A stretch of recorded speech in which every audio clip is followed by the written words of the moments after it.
मैं Manveer Kaur social post ਨਾਲ जुड़ी सारी ऑडियंस ਦਾ ਸਵਾਗਤ ਕਰਦੀ ਹਾਂ। ਪੰਜਾਬੀ ਯੂਨੀਵਰਸਿਟੀ ਪਟਿਆਲਾ ਦੇ ਵਿੱਚ 10 ਦਿਨ ਪਹਿਲਾਂ ਆਲਮੋਸਟ 10-11 ਦਿਨ ਪਹਿਲਾਂ ਇੱਕ ਬੱਚੀ ਦੀ ਮੌਤ ਹੁੰਦੀ ਹੈ। ਉਹਦੇ ਪੇਰੈਂਟਸ ਉਹਨੂੰ ਲੈਣ ਆਉਂਦੇ ਨੇ ਤੇ ਘਰ ਜਾ ਕੇ ਉਸ ਬੱਚੀ ਦੀ ਮੌਤ ਹੁੰਦੀ ਹੈ। ਉਸ ਤੋਂ ਬਾਅਦ ਇੱਕ ਸਟੂਡੈਂਟਸ ਵੱਲੋਂ ਰੋਸ ਪ੍ਰਗਟ ਕੀਤਾ ਜਾਂਦਾ ਹੈ। ਉਹ ਰੋਸ ਜਿਹੜਾ ਸੀ ਥੋੜਾ ਭਿਆਨਕ ਤਰ੍ਹਾਂ ਦਾ ਸੀ।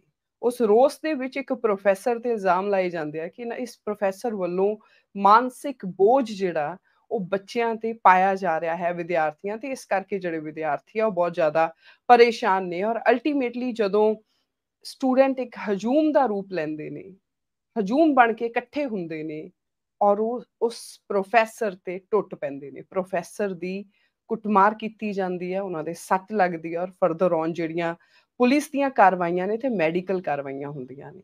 ਆਪਾਂ ਇਸ ਚੈਨਲ ਤੇ ਉਸ ਲੜਕੀ ਦੇ ਪਰਿਵਾਰ ਦੀ ਵੀ ਇੰਟਰਵਿਊ ਰੱਖੀ ਹੈ, ਉਹਨਾਂ ਨਾਲ ਮੇਰੀ ਗੱਲ ਹੋਈ ਸੀ। ਨਾਲ ਹੀ ਇੱਕ ਇੰਟਰਵਿਊ ਹੋਰ ਇਸੇ ਹੀ ਮਸਲੇ ਤੇ ਮੈਂ ਕੀਤੀ ਸੀ ਡਾਕਟਰ ਨਾਰ ਸਿੰਘ ਹੁਣਾਂ ਨਾਲ just couple of days back.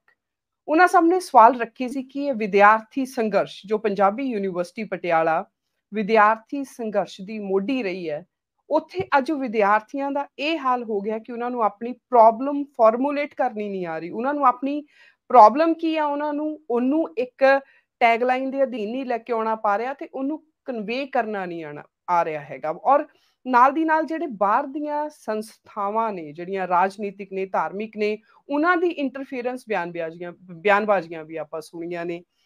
ਖਾਸ ਤੌਰ ਤੇ ਅਸੀਂ ਉਹਦੇ ਵਿੱਚ ਗੱਲ ਕੀਤੀ ਸੀ ਕਿ ਜਿਹੜਾ ਕਾਮਰੇਡ ਵਰਸਸ ਸਿੱਖ ਹੈ, ਉਧਰ ਨੂੰ ਜਿਹੜੀ ਡਿਬੇਟ ਜਾਂਦੀ ਹੈ ਔਰ ਫਿਰ ਜਿਹੜੀ ਪੰਜਾਬੀ ਯੂਨੀਵਰਸਿਟੀ ਪਟਿਆਲਾ ਹੈ ਉਹਨੂੰ ਕਿਹਾ ਜਾਂਦਾ ਕਿ ਉੱਥੇ ਤਾਂ ਕਾਮਰੇਡਾਂ ਦਾ ਹੀ ਕਬਜ਼ਾ ਹੈ। ਉੱਥੋਂ ਦੇ ਪ੍ਰੋਫੈਸਰ ਕਾਮਰੇਡ ਨੇ, ਉੱਥੋਂ ਦੀ ਵਿਚਾਰਧਾਰਾ ਕਾਮਰੇਡ ਹੈ ਤੇ ਹੋਰ ਵੀ ਕਿਸੇ ਨੂੰ ਟੋਲਰੇਟ ਨਹੀਂ ਕੀਤਾ ਜਾਂਦਾ। ਇਹੋ ਜਿਹੀਆਂ ਕੁਝ ਕੁ ਰੂਮਰ ਜਿਹੜੇ ਨੇ ਆਲੇ ਦੁਆਲੇ ਬਹੁਤ ਜ਼ਿਆਦਾ ਸੋਸ਼ਲ ਮੀਡੀਆ ਤੇ ਫੈਲੇ ਹੋਏ ਨੇ। ਸੋ ਇੱਕ ਓਪਰਚੁਨਿਟੀ ਹੈ ਜਿਹਦੇ ਵਿੱਚੋਂ ਆਪਾਂ ਇਸ ਬਹਿਸ ਨੂੰ ਅੱਗੇ ਤੋੜ ਸਕਦੇ ਹਾਂ, ਜਿਹਦੇ ਚੋਂ ਆਪਾਂ ਨੂੰ ਸ਼ਾਇਦ ਹੋ ਸਕਦਾ ਸਵਾਲਾਂ ਦੇ ਜਵਾਬ ਮਿਲ ਜਾਣ ਕਿ ਕੀ ਪ੍ਰੋਬਲਮ ਹੋ ਗਈ ਸਟੂਡੈਂਟ ਪੋਲਿਟਿਕਸ ਦੇ ਵਿੱਚ, ਸਾਡੇ ਵਿਦਿਆਰਥੀ ਝੁੰਡ ਕਿਵੇਂ ਬਣ ਗਏ, ਅਲੱਗ-ਅਲੱਗ ਦਿਮਾਗ ਇਕੱਠੇ ਹੋ ਕੇ ਜਥੇਬੰਦ ਹੋਣ ਦੀ ਜਗ੍ਹਾ ਤੇ ਭੀੜ ਬਣ ਕੇ ਹਮਲਾਵਰ ਕਿਉਂ ਹੋ ਗਏ। ਮੌਬ ਸ਼ਬਦ ਮੈਂ ਉੱਥੇ ਵਰਤਣਾ ਨਹੀਂ ਚਾਹੁੰਦੀ ਕਿਉਂਕਿ ਵਿਦਿਆਰਥੀ ਨੇ, ਗਲਤੀਆਂ ਹੁੰਦੀਆਂ ਨੇ, ਪਰ ਸਟੂਡੈਂਟ ਲੀਡਰਸ਼ਿਪ ਔਰ ਖਾਸ ਤੌਰ ਤੇ ਜਿਹੜਾ ਇਤਿਹਾਸ ਹੈ ਸਟੂਡੈਂਟਸ ਦਾ, ਸਟੂਡੈਂਟਸ ਦੀਆਂ ਮੂਵਮੈਂਟਸ ਦਾ ਔਰ ਜਿਹੜੀਆਂ ਅਲੱਗ-ਅਲੱਗ ਵਿਚਾਰਧਾਰਾਵਾਂ ਦਾ ਟਕਰਾਵ, ਮਤਲਬ ਸਿੱਖ ਬਨਾਮ ਕਾਮਰੇਡ ਤੁਸੀਂ ਕਹਿ ਲਓ, ਕਿਉਂਕਿ ਇਹੀ ਭਾਸ਼ਾ ਅੱਜ ਕੱਲ੍ਹ ਆਡੀਅנס ਨੂੰ ਸਮਝ ਆ ਰਹੀ ਹੈ, ਕਿਉਂਕਿ ਇਹੀ ਭਾਸ਼ਾ ਫੇਸਬੁੱਕ ਦੇ ਥਰੂ ਬਹੁਤ ਜ਼ਿਆਦਾ ਤੁਹਾਡੇ ਤੱਕ ਪ੍ਰੋਪਾਗੇਟ ਕੀਤੀ ਜਾ ਰਹੀ ਹੈ। ਸੋ ਗੱਲਬਾਤ ਕਰਨ ਦੇ ਲਈ ਅੱਜ ਦਾ ਤੁਹਾਡਾ ਪ੍ਰੋਗਰਾਮ ਤੁਹਾਡੇ ਲਈ ਲੈ ਕੇ ਆਏ ਹਾਂ। ਮੇਰੇ ਨਾਲ ਅੱਜ ਦੇ ਇਸ ਖਾਸ ਪ੍ਰੋਗਰਾਮ ਦੇ ਵਿੱਚ ਸਰਦਾਰ ਅਜੈਬ ਸਿੰਘ ਟਿਵਾਣਾ ਨੇ, ਜਿਨ੍ਹਾਂ ਨੇ ਪੰਜਾਬ ਸਟੂਡੈਂਟ ਯੂਨੀਅਨ ਦੇ ਪੂਰੇ ਮੂਵਮੈਂਟਸ ਨੂੰ, ਜਿਹੜੇ ਘਟਨਾਕ੍ਰਮ ਵਾਪਰੇ ਨੇ ਆਲਮੋਸਟ 1950-60 ਤੋਂ ਲੈ ਕੇ 80-90 ਔਰ ਉਸ ਤੋਂ ਅੱਗੇ ਵੀ, ਉਹਨਾਂ ਨੂੰ ਦਸਤਾਵੇਜੀ ਰੂਪ ਦੇ ਵਿੱਚ ਇੱਕ ਕਿਤਾਬ ਦੀ ਸ਼ਕਲ ਦੇ ਵਿੱਚ ਸਾਡੇ ਸਾਹਮਣੇ ਲਿਆਂਦਾ। ਜਦੋਂ ਮੈਂ ਦਸਤਾਵੇਜੀ ਕਹਿੰਦੀ ਹਾਂ ਤਾਂ ਕਿਤਾਬ ਬਹੁਤ ਇੰਪੋਰਟੈਂਟ ਬਣ ਜਾਂਦੀ ਹੈ ਕਿਉਂਕਿ ਉਹਦੇ 'ਚ ਤੱਥਾਂ ਤੇ ਆਧਾਰਿਤ ਜਿਹੜੀ ਜਾਣਕਾਰੀ ਹੈ। ਸੋ ਸਟੂਡੈਂਟ ਯੂਨੀਅਨ, ਸਟੂਡੈਂਟ ਮੂਵਮੈਂਟਸ, ਯੂਨੀਵਰਸਿਟੀਆਂ ਦਾ ਮਾਹੌਲ ਕਿੱਧਰ ਨੂੰ ਜਾ ਰਿਹਾ ਹੈ, ਇਸੇ ਨੂੰ ਐਨਾਲਾਈਜ਼ ਕਰਨ ਦੇ ਲਈ ਮੈਂ ਅਜੀਬ ਸਿੰਘ ਟਿਵਾਣਾ ਜੀ ਨੂੰ ਸ਼ਾਮਿਲ ਕਰਦੀ ਹਾਂ, ਧੰਨਵਾਦ ਕਰਦੀ ਹਾਂ। ਔਰ ਨਾਲ ਹੀ ਸਭ ਤੋਂ ਪਹਿਲਾ ਸਵਾਲ ਲੈ ਕੇ ਆਉਣੀ ਹੈ, ਮੈਂ ਉੱਥੇ ਹੀ ਸ਼ੁਰੂ ਕਰਾਂਗੀ ਸਰ ਜਿੱਥੋਂ ਮੈਂ ਆਪਣੇ ਪੁਰਾਣੇ ਜਿਹੜੇ ਪਹਿਲਾਂ ਮਹਿਮਾਨ ਆਏ ਨੇ ਡਾਕਟਰ ਨਾਰ ਸਿੰਘ ਉਹਨਾਂ ਨਾਲ ਕੀਤਾ ਸੀ ਕਿ ਕੀ ਪੰਜਾਬੀ ਯੂਨੀਵਰਸਿਟੀ ਪਟਿਆਲਾ ਕਿਸੇ ਇੱਕ ਖਾਸ ਵਿਚਾਰਧਾਰਾ ਦੀ ਯੂਨੀਵਰਸਿਟੀ ਹੈ? ਅਗਰ ਤੁਹਾਡਾ ਜਵਾਬ ਨਾ ਹੈਗਾ ਆ ਤਾਂ ਫਿਰ ਮੈਂ ਇਹ ਪੁੱਛਣਾ ਚਾਹਾਂਗੀ ਕਿ ਉੱਥੇ ਜਿਹੜੀ ਰਾਈਟ ਵਿੰਗ ਹੈ ਉਹਦੀ ਸਪੇਸ ਸਾਨੂੰ ਕਿਉਂ ਨਹੀਂ ਦਿਖ ਰਹੀ ਹੈਗੀ, ਸਾਨੂੰ ਕਿਤੇ ਵੀ ਨਜ਼ਰ ਨਹੀਂ ਆ ਰਿਹਾ ਰਾਈਟ ਵਿੰਗ ਦਾ ਸਪੇਸ। ਜਿੱਥੋਂ ਤੱਕ ਸਿੱਖਾਂ ਦਾ ਜਾਂ ਕਾਮਰੇਡਾਂ ਦਾ ਇਸ ਰੂਪ 'ਚ ਮੈਂ ਤਾਂ ਇਹ ਸਮਝਦਾ ਕਿ ਇਹ ਸਵਾਲ ਹੀ ਗਲਤ ਹੈ। ਕੋਈ ਕਨਫਲਿਕਟ ਦਾ ਇਸ਼ੂ ਆਉਂਦਾ ਹੈਗਾ, ਉਹਨੂੰ ਦੋ ਪੱਖਾਂ ਤੋਂ ਵਿਚਾਰਿਆ ਜਾ ਸਕਦਾ ਜਿੱਥੋਂ ਤੱਕ ਟੀਚਰ ਦਾ ਸੰਬੰਧ ਹੈ। ਪਹਿਲੀ ਗੱਲ ਤਾਂ ਕਿ ਜਿਹੜਾ ਸਬਜੈਕਟ ਉਸਨੂੰ ਦਿੱਤਾ ਗਿਆ, ਜੋ ਡਿਊਟੀ ਉਸਨੂੰ ਦਿੱਤੀ ਗਈ ਹੈ, ਉਹ ਸਬਜੈਕਟ ਦੇ ਨਾਲ ਤੇ ਵਿਦਿਆਰਥੀਆਂ ਦੇ ਨਾਲ ਉਸ ਵਿਸ਼ੇ ਦੇ ਪ੍ਰਸੰਗ ਦੇ ਵਿੱਚ ਕੀ ਉਹ ਜਸਟਿਸ ਕਰਦਾ ਹੈ, ਕੀ ਉਹਦੀ ਉਸ ਵਿਸ਼ੇ ਪ੍ਰਤੀ ਕਮਿਟਮੈਂਟ ਹੈ। ਤੇ ਉਸ ਤੋਂ ਬਾਅਦ ਦੂਜਾ ਪੱਖ ਹੁੰਦਾ ਹੈਗਾ ਕਿ ਉਹਦੀ ਟੀਚਿੰਗ ਮੈਥਡੋਲੋਜੀ ਨਾਲ ਸੰਬੰਧਿਤ, ਕਿ ਉਸਦਾ ਬਾਵਜੂਦ ਇਸ ਗੱਲ ਦੇ ਕਿ ਵਿਸ਼ੇ ਦਾ ਐਕਸਪਰਟ ਹੋਣ ਦੇ ਬਾਵਜੂਦ, ਇਸ ਗੱਲ ਦੇ ਕਿ ਉਹ ਵਿਸ਼ੇ ਦੇ ਪ੍ਰਸੰਗ ਦੇ ਵਿੱਚ ਜਸਟਿਸ ਕਰਨ ਦੇ ਬਾਵਜੂਦ, ਇਸ ਗੱਲ ਦੇ ਕਿ ਉਹਦੇ ਮਨਸ਼ੇ, ਉਹਦਾ ਅਪਰੋਚ ਹੈ ਵਿਦਿਆਰਥੀਆਂ ਦੇ ਨਾਲ ਡੀਲਿੰਗ ਹੈ, ਕਿ ਉਹ ਸਹੀ ਹੈ।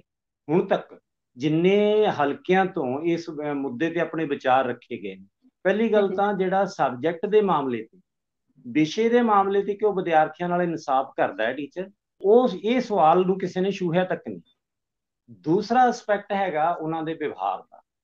ਉਹਨਾਂ ਦੇ ਵਿਵਹਾਰ ਦੇ ਵਿੱਚ ਰੁੱਖਾਪਣ ਹੈ, ਕੁਰਖਤ ਬੋਲਦੇ ਨੇ ਉਹ, ਔਰ ਜਿਹੜਾ ਪੇਰੈਂਟਸ ਤੱਕ ਅਪਰੋਚ ਕਰਦੇ ਨੇ ਉਹ ਬੱਚਿਆਂ ਦੇ ਮਾਮਲੇ ਦੇ ਵਿੱਚ, ਔਰ ਕਈਆਂ ਬੱਚਿਆਂ ਦੇ ਮਾਮਲੇ 'ਚ ਮੈਂ ਵੀ ਪੜਤਾਲ ਕੀਤੀ ਹੈ, ਉਹ ਆਊਟ ਆਫ ਦੀ ਵੇ ਜਾ ਕੇ ਕਿ ਇਸ ਨੂੰ ਸਹੀ ਟਰੈਕ ਤੇ ਪਾਇਆ ਜਾਵੇ, ਇਹਦਾ ਭਵਿੱਖ ਸਮਰੇ, ਉਹ ਸਖਤੀ ਦੇ ਨਾਲ ਪੇਰੈਂਟਸ ਨੂੰ ਵੀ ਕਹਿੰਦੇ ਨੇ, ਪੇਰੈਂਟਸ ਨੂੰ ਇਨਵੋਲਵ ਕਰਦੇ, ਇਨਫੋਰਮੇਸ਼ਨਾਂ ਦਿੰਦੇ ਨੇ ਕਿ ਤੁਹਾਡਾ ਬੱਚਾ ਅਟੈਂਡ ਕਰ ਰਿਹਾ ਕਲਾਸਾਂ ਜਾਂ ਨਹੀਂ ਕਰ ਰਿਹਾ, ਇਹਦੀ ਪੋਜੀਸ਼ਨ ਕੀ ਹੈ, ਇਹਦਾ ਮਤਲਬ ਪੱਖ ਕੀ ਹੈ। ਜਿਵੇਂ ਇਹ ਲੜਕੀ ਦੇ ਮਾਮਲੇ ਦੇ ਵਿੱਚ ਦੇਖੋ, ਹੁਣ ਤੱਕ ਦੀਆਂ ਸਾਰੀ ਕੰਟਰੋਵਰਸੀ ਜਿੰਨੀ ਸੋਸ਼ਲ ਮੀਡੀਆ ਤੇ ਆ ਰਹੀ ਹੈ, ਇੱਕ ਸਵਾਲ ਇਹ ਠੀਕ ਹੈ, ਇਹ ਬਦਕਿਸਮਤੀ ਵਾਲੀ ਘਟਨਾ ਹੈਗੀ ਆ। ਕੋਈ ਵੀ ਬੱਚਾ ਜਿਹੜਾ ਬਹੁਤ ਹੀ ਗਰੀਬ ਪਰਿਵਾਰ ਦੇ ਵਿੱਚ ਉੱਠ ਕੇ ਸੁਪਨੇ ਲੈਂਦਾ ਯੂਨੀਵਰਸਿਟੀ ਲੈਵਲ ਦੀ ਪੜ੍ਹਾਈ ਕਰਕੇ, ਆਪਣੇ ਮਾਂ-ਬਾਪ ਦਾ ਜਾਂ ਆਪਣੇ ਪਰਿਵਾਰ ਦਾ ਜਿਹੜੀ ਹੈਗੀ ਆ ਉਹ ਲਾਈਫ ਚੇਂਜ ਕਰਨ ਦਾ ਇੱਕ ਉਹਦਾ ਸੁਪਨਾ ਹੈਗਾ, ਉਹ ਟੁੱਟਿਆ, ਉਹ ਲੜਕੀ ਦੀ ਮੌਤ ਹੋਈ ਹੈ। ਲੇਕਿਨ ਉਸਦੇ ਸੰਸਕਾਰ ਤੱਕ ਨੋਟ ਕਰਨਯੋਗ ਹੈ, ਉਸਦੇ ਸੰਸਕਾਰ ਹੋਣ ਤੱਕ ਕੋਈ ਵੀ ਇਹੋ ਜਿਹਾ ਫੈਕਟ ਨਹੀਂ ਮਿਲਦਾ ਕਿ ਉਹਦੇ ਮਾਂ-ਬਾਪ ਨੇ ਯੂਨੀਵਰਸਿਟੀ ਅਧਿਕਾਰੀਆਂ ਕੋਲ ਟੀਚਰ ਦੇ ਖਿਲਾਫ ਕੋਈ ਬਿਯੋਂਡ ਆਪਾਂ ਇੱਕ ਇਵੈਂਟ ਤੋਂ ਪਰੇ ਜਾ ਕੇ ਕਿ ਪੰਜਾਬੀ ਯੂਨੀਵਰਸਿਟੀ ਪਟਿਆਲਾ ਉਹਦੇ ਵਿੱਚ ਇੱਕ ਸੋਚ ਹੀ ਭਾਰੀ ਕਿਉਂ ਹੈਗੀ ਆ। ਇਹ ਮੈਂ ਇਸ ਕਰਕੇ ਸਵਾਲ ਪੁੱਛ ਰਹੀ ਹਾਂ because this is how it is being perceived. ਪੰਜਾਬੀਆਂ ਨੂੰ ਐਵੇਂ ਲੱਗਦਾ ਹੈ ਕਿ ਜਿਹੜੀ ਯੂਨੀਵਰਸਿਟੀ ਪੰਜਾਬੀ ਯੂਨੀਵਰਸਿਟੀ ਪਟਿਆਲਾ ਉੱਥੇ ਲੈਫਟ ਵਿੰਗ ਦੀ ਸਪੇਸ ਜ਼ਿਆਦਾ ਹੈਗੀ ਆ। ਇਹਦੇ ਵਿੱਚ ਕਿਹੜੀਆਂ ਫਾਲਟ ਲਾਈਨਸ ਰਹਿ ਗਈਆਂ ਜਾਂ ਰਾਈਟ ਵਿੰਗ ਕਿਉਂ ਨਹੀਂ ਉੱਭਰ ਪਾਇਆ ਹੈਗਾ? ਮੈਨੂੰ ਇੱਕ ਵਾਰੀ ਇਤਿਹਾਸ ਦੇ ਵਿੱਚ ਲੈ ਕੇ ਚੱਲੋ ਕਿ ਐਵੇਂ ਕਿਉਂ ਨਹੀਂ ਹੋ ਪਾਇਆ। ਬਹੁਤ ਲੰਬੀ ਚੌੜੀ ਬੈਕਗ੍ਰਾਉਂਡ ਹੈ। ਪਹਿਲੀ ਗੱਲ ਤੇ ਰਾਈਟ ਵਿੰਗ ਨੂੰ ਸੋਚਣਾ ਚਾਹੀਦਾ ਹੈ ਕਿ ਇਸ ਯੂਨੀਵਰਸਿਟੀ ਦੇ ਵਿੱਚ ਜੇਕਰ ਉਹ ਇਹ ਮਹਿਸੂਸ ਕਰਦੇ ਨੇ ਕਿ ਅਸੀਂ ਆਈਸੋਲੇਟਡ ਪੋਜੀਸ਼ਨ ਦੇ ਵਿੱਚ ਆ ਜਾਂ ਤਾਂ ਕਿਉਂ ਨਹੀਂ, ਕਿਉਂਕਿ ਜੇ ਲੈਫਟ ਵਿੰਗ ਦੀਆਂ ਆਰਗੇਨਾਈਜੇਸ਼ਨਸ ਉੱਥੇ ਆਪਣਾ ਆਧਾਰ ਬਣਾਉਣ 'ਚ ਕਾਮਯਾਬ ਹੋਈਆਂ ਨੇ, ਇਹਦਾ ਇੱਕ ਲੰਬਾ ਇਤਿਹਾਸ ਹੈ। ਮੈਂ 67 ਤੋਂ ਜੇ ਮਤਲਬ ਇਹਦਾ ਹਿਸਟਰੀ ਮੈਂ ਰਿਕਾਰਡ ਵੀ ਕੀਤੀ ਹੈ, ਤੁਸੀਂ ਇਹ ਮੇਰੀ ਬੁੱਕ ਜਿਹੜੀ ਹੈਗੀ ਆ ਪੰਜਾਬ ਸਟੂਡੈਂਟ ਯੂਨੀਅਨ ਇਤਿਹਾਸ ਦੀਆਂ ਝਲਕਾਂ, ਉਹਦੇ ਵਿੱਚ ਉਹ ਘਟਨਾਕ੍ਰਮ ਵੀ ਦੇਖ ਸਕਦੇ। ਲੰਬਾ ਸਮਾਂ ਇੱਥੇ ਇਹਨਾਂ ਖਾਸ ਕਰਕੇ ਪੰਜਾਬ ਸਟੂਡੈਂਟ ਯੂਨੀਅਨ ਦੀ ਅਗਵਾਈ ਦੇ ਵਿੱਚ ਡੈਮੋਕ੍ਰੈਟਿਕ ਰਾਈਟਸ ਦੇ ਵਾਸਤੇ, ਜਿਹੜੀਆਂ ਇਲੈਕਟਡ ਯੂਨੀਅਨਾਂ ਦੀ ਮਾਨਤਾ ਲੈਣ ਲਈ, ਵਿਦਿਆਰਥੀਆਂ ਦੇ ਮਤਲਬ ਹਿੱਤਾਂ ਲਈ, ਵਿਦਿਆਰਥੀਆਂ ਦੇ ਮਾਣ ਸਤਿਕਾਰ ਦੇ ਲਈ ਬਹੁਤ ਲੰਬੇ ਸੰਘਰਸ਼ ਲੜੇ। 67 ਦੇ ਵਿੱਚ ਵੀ ਈਵਨ ਮੁੱਖ ਮੰਤਰੀ ਤੱਕ ਜਿਹੜੇ ਹੈਗੇ ਆ ਮਸਲੇ ਇਹ ਆਉਂਦੇ ਰਹੇ ਨੇ, ਜਸਟਿਸ ਗੁਰਨਾਮ ਸਿੰਘ ਤੱਕ। ਤੇ ਇਸੇ ਤਰ੍ਹਾਂ ਹੀ ਜਦੋਂ 68 ਦੇ ਵਿੱਚ 19 ਦਸੰਬਰ 68 ਨੂੰ ਜਦੋਂ ਦਰਸ਼ਨ ਬਾਗੀ ਨੂੰ ਡਿਟੇਨ ਕੀਤਾ ਗਿਆ ਹੈਗਾ, ਉਸ ਐਜੀਟੇਸ਼ਨ ਦੇ ਤਹਿਤ ਜਿਹੜੀ ਪ੍ਰਿੰਸੀਪਲਾਂ ਦੇ ਖਿਲਾਫ ਮਤਲਬ ਚੱਲ ਰਹੀ ਸੀਗੀ, ਉਸ ਤੋਂ ਬਾਅਦ ਰਿਪਰੈਸ਼ਨ ਹੋਇਆ, ਉਹ ਲੰਬੀ ਕਹਾਣੀ ਆ, ਉਹ ਵੱਖਰੇ ਤੌਰ ਤੇ ਡਿਸਕਸ ਕੀਤੀ ਜਾ ਸਕਦੀ ਹੈ। ਤਾਂ ਉਦੋਂ ਵੀ ਸਭ ਤੋਂ ਵੱਡਾ ਪ੍ਰੋਟੈਸਟ, ਹਾਲਾਂਕਿ ਇੱਥੇ ਜਿਹੜਾ ਹੈਗਾ ਮਤਲਬ ਆਪਣੇ ਜਿਹੜੀ ਧਾਰਮਿਕ ਇਹਨਾਂ ਨਾਲ ਸੰਬੰਧਿਤ ਹੈ, ਰਿਲੀਜੀਅਸ ਸਟੱਡੀ ਨਾਲ ਸੰਬੰਧਿਤ ਬਿਲਡਿੰਗ ਹੈਗੀ ਆ, ਉਹਦਾ ਉਦਘਾਟਨ ਸੀ। ਉੱਥੇ ਸੀਐਮ ਦੇ ਖਿਲਾਫ ਵੀ ਬਹੁਤ ਵੱਡਾ ਪ੍ਰੋਟੈਸਟ ਹੋਇਆ ਸੀ, ਕੁਰਸੀਆਂ ਤੱਕ ਵਿਦਿਆਰਥੀਆਂ ਨੇ ਮਤਲਬ ਚਲਾ ਦਿੱਤੀਆਂ ਸੀ। ਤੇ ਕਿ ਉਸ ਜਿਹੜੇ ਸਾਡੇ ਆਗੂ ਨੂੰ ਡਿਟੇਨ ਕੀਤਾ ਗਿਆ 1 ਸਾਲ ਲਈ ਪੀਡੀ ਐਕਟ ਦੇ ਤਹਿਤ, ਉਹਨੂੰ ਰਿਹਾ ਕੀਤਾ ਜਾਵੇ। ਉਸ ਤੋਂ ਬਾਅਦ ਵੱਖ-ਵੱਖ ਮੇਰਾ ਖਿਆਲ ਹੈ ਪੰਜਾਬੀ ਯੂਨੀਵਰਸਿਟੀ ਪਹਿਲੀ ਯੂਨੀਵਰਸਿਟੀਆਂ ਦੇ ਵਿੱਚੋਂ ਹੀ ਹੈ ਜਿੱਥੇ ਫਿਰ ਯੂਨੀਅਨਾਂ ਨੂੰ, ਚੁਣੀਆਂ ਹੋਈਆਂ ਯੂਨੀਅਨਾਂ ਨੂੰ ਮਾਨਤਾ ਦਿੱਤੀ ਗਈ ਸੀ, ਉਹ ਮੰਗਾਂ ਮੰਨੀਆਂ ਗਈਆਂ ਸੀ ਸੀਐਮ ਵੱਲੋਂ। ਇੱਥੇ ਆਪਣਾ ਸ਼ੇਰਾਂ ਵਾਲੇ ਗੇਟ ਕੋਲੇ ਲੰਬੀ ਭੁੱਖ ਹੜਤਾਲ ਵੀ ਚੱਲੀ ਸੀ। ਉਹ ਸਾਰੇ ਵੇਰਵੇ ਮੈਂ ਰਿਪੀਟ ਨਹੀਂ ਕਰਨਾ ਚਾਹੁੰਦਾ, ਇਨਕਲੂਡਿੰਗ ਇੱਥੋਂ ਦੀਆਂ ਲੋਕਲ ਸੰਸਥਾਵਾਂ ਵੀ, even medical college, Mahindra college, ਇਹ ਸਾਰੇ ਕਾਲਜ ਇਨਵੋਲਵ ਸੀਗੇ, ਖਾਲਸਾ ਕਾਲਜ, ਸਾਰਿਆਂ ਦੇ ਵਿੱਚ ਹੀ। ਤੇ ਦੂਸਰੀ ਗੱਲ ਹੈਗੀ ਆ ਕਿ 60 ਦੇ ਵਿੱਚ ਇਹਦੀ ਗੱਲ ਬਹੁਤ ਬ੍ਰੌਡਲੀ ਜੁੜੀ ਹੋਈ ਹੈ। 60s ਦੇ ਦੌਰਾਨ ਜਦੋਂ ਨਕਸਲਵਾੜੀ ਲਹਿਰ ਸੀਨ ਤੇ ਆਈ ਹੈ, ਉਦੋਂ ਇੱਕ ਇਲੂਜ਼ਨ ਟੁੱਟਿਆ ਕਿ ਸਾਡਾ ਦੇਸ਼ ਆਜ਼ਾਦ ਹੋ ਗਿਆ। ਜਿਹੜਾ ਲੰਬਾ ਸਮਾਂ 1947 ਤੋਂ ਬਾਅਦ ਕਾਫੀ ਲੰਬਾ ਸਮਾਂ ਕੋਈ ਮਤਲਬ ਨੈਸ਼ਨਲ ਲੈਵਲ ਦੀ ਇਸ ਤਰ੍ਹਾਂ ਦੀ ਕੋਈ ਜਥੇਬੰਦੀ ਸਟੂਡੈਂਟਾਂ ਦੀ, ਉਹ ਪਹਿਲੀ ਗੱਲ ਤੇ ਹੈ ਨਹੀਂ ਸੀ, ਜੇ ਹੈਗੀ ਵੀ ਸੀ ਤਾਂ ਉਹ ਇਨਐਕਟਿਵ ਹੋ ਗਈ ਸੀ, ਕਿਉਂਕਿ ਇੱਕ ਕਿਸਮ ਦੀ ਇਹ ਇਲੂਜ਼ਨ ਕ੍ਰੀਏਟ ਕੀਤੀ ਗਈ ਕਿ ਹੁਣ ਸਾਡੀ ਜਿਹੜੀ ਹੈਗੀ ਆ ਸਰਕਾਰ ਆਪਣੀ ਬਣ ਗਈ। ਪਰ ਐਸਤਾ ਜਦੋਂ ਮਤਲਬ ਇਸ ਤਰ੍ਹਾਂ ਦੀਆਂ ਸਟਰਗਲਾਂ ਸੀਨ ਦੇ ਉੱਤੇ ਆਈਆਂ, ਤਾਂ ਇਹ ਤਾਂ ਕੰਪਲੀਟਲੀ ਜਿਹੜਾ ਸਭ ਤੋਂ ਸੈਂਸਿਟਿਵ ਸੈਕਸ਼ਨ ਹੈ।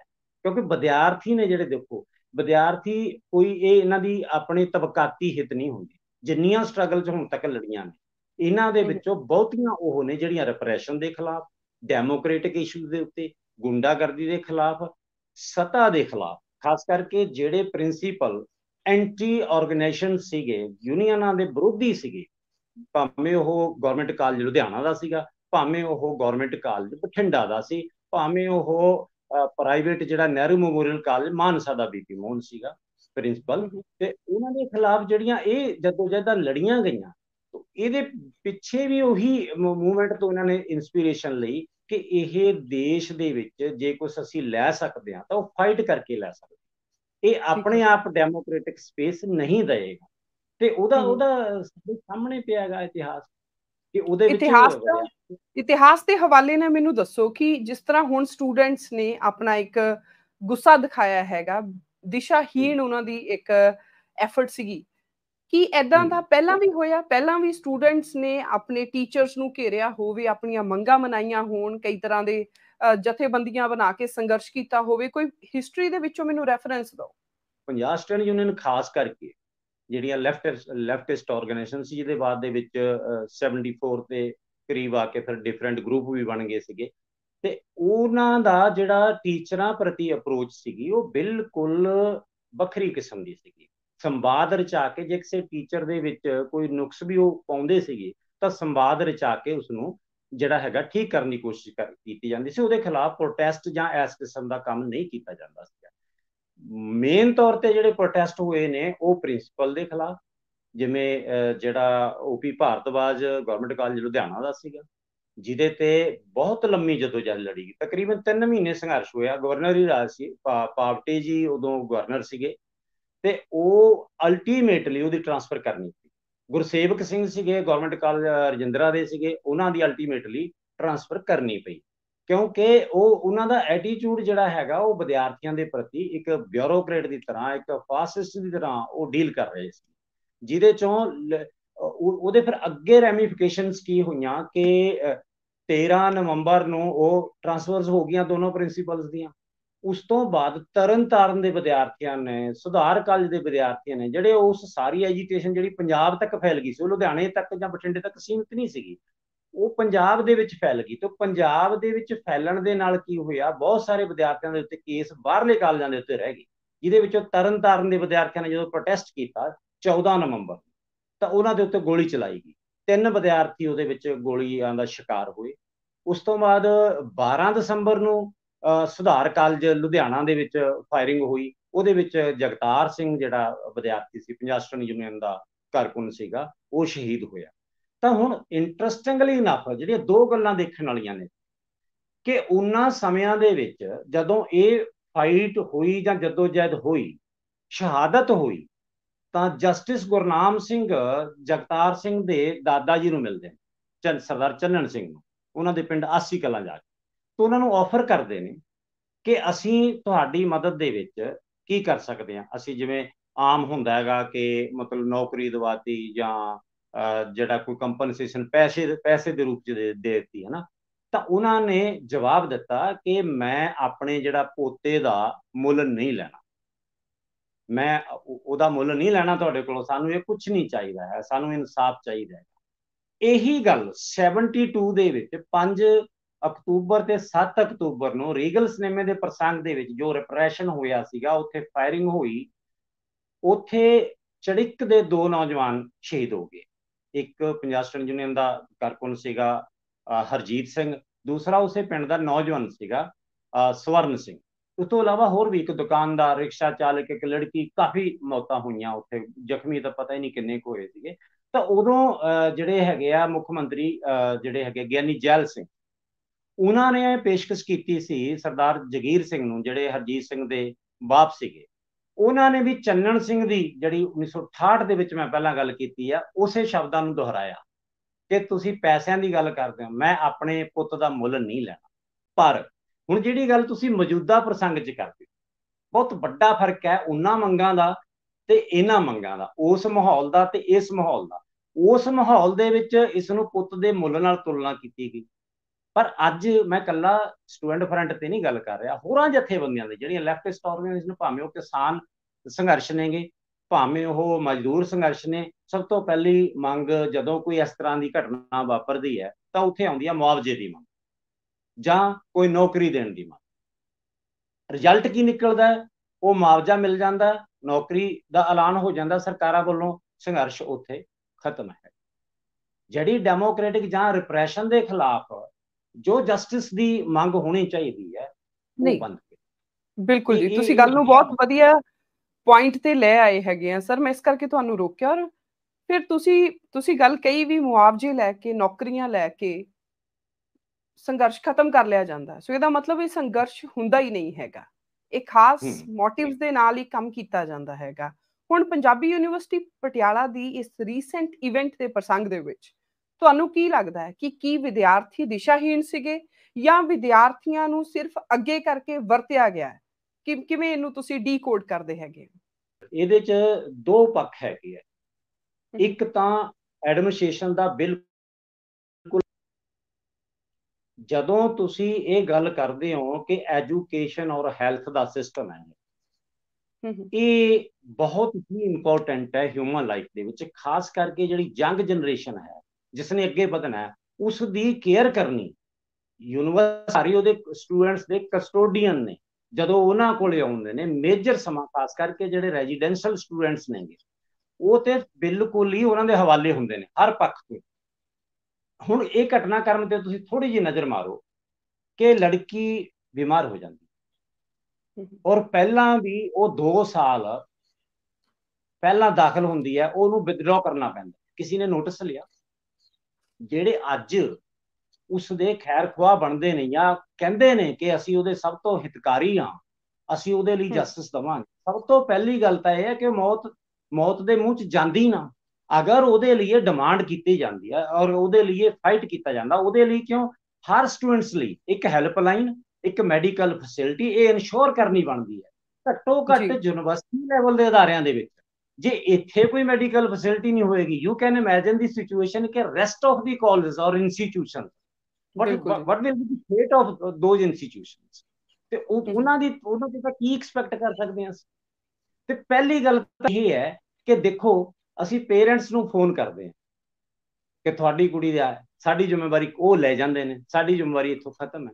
ਈਵਨ ਇਹ ਵੀ ਦੇਖਣ ਦੇ ਵਿੱਚ ਆਇਆ ਕਿ ਕੋਈ ਵੀ ਮੇਜਰ ਅਥਾਰਟੀ ਦਾ ਆਫੀਸਰ ਉਸ ਕੁੜੀ ਦੇ ਬਾਰੇ ਪਿਛਲੇ ਸਮੇਂ ਤੋਂ ਉਹਦੀ ਕੋਈ ਪੈਰਵਾਈ ਨਹੀਂ ਕੀਤੀ ਕਿ ਇਹ ਕੁੜੀ ਐਨੀ ਇੰਟੈਲੀਜੈਂਟ ਹੋਣ ਦੇ ਬਾਵਜੂਦ ਵੀ ਉਹਨੂੰ ਸਵਾਲ ਇਹ ਲੱਗਣਾ ਚਾਹੀਦਾ ਹੈ ਕਿ ਇਹਦਾ ਕੋਈ ਰਿਵਿਊ ਹੋਣਾ ਚਾਹੀਦਾ ਹੈ ਕਿ ਕਿੰਨੇ ਵਿਦਿਆਰਥੀ ਹਾਫ ਵੇ ਡ੍ਰੌਪ ਕਰਦੇ ਨੇ, ਪਰ ਕੀ ਇਹ ਕੁੜੀ ਦੇ ਉੱਤੇ ਕਿਸੇ ਯੂਨੀਵਰਸਿਟੀ ਅਧਿਕਾਰੀ ਦਾ ਕੋਈ ਨੋਟਿਸ ਨਹੀਂ ਆਇਆ? ਕੀ ਇੱਥੇ ਕੋਈ ਸਾਲ ਬਾਅਦ ਰਿਵਿਊ ਹੀ ਨਹੀਂ ਕੀਤਾ ਜਾਂਦਾ ਕਿ ਕਿਹੜੇ ਵਿਦਿਆਰਥੀ ਕਿਉਂ ਛੱਡ ਕੇ ਗਏ?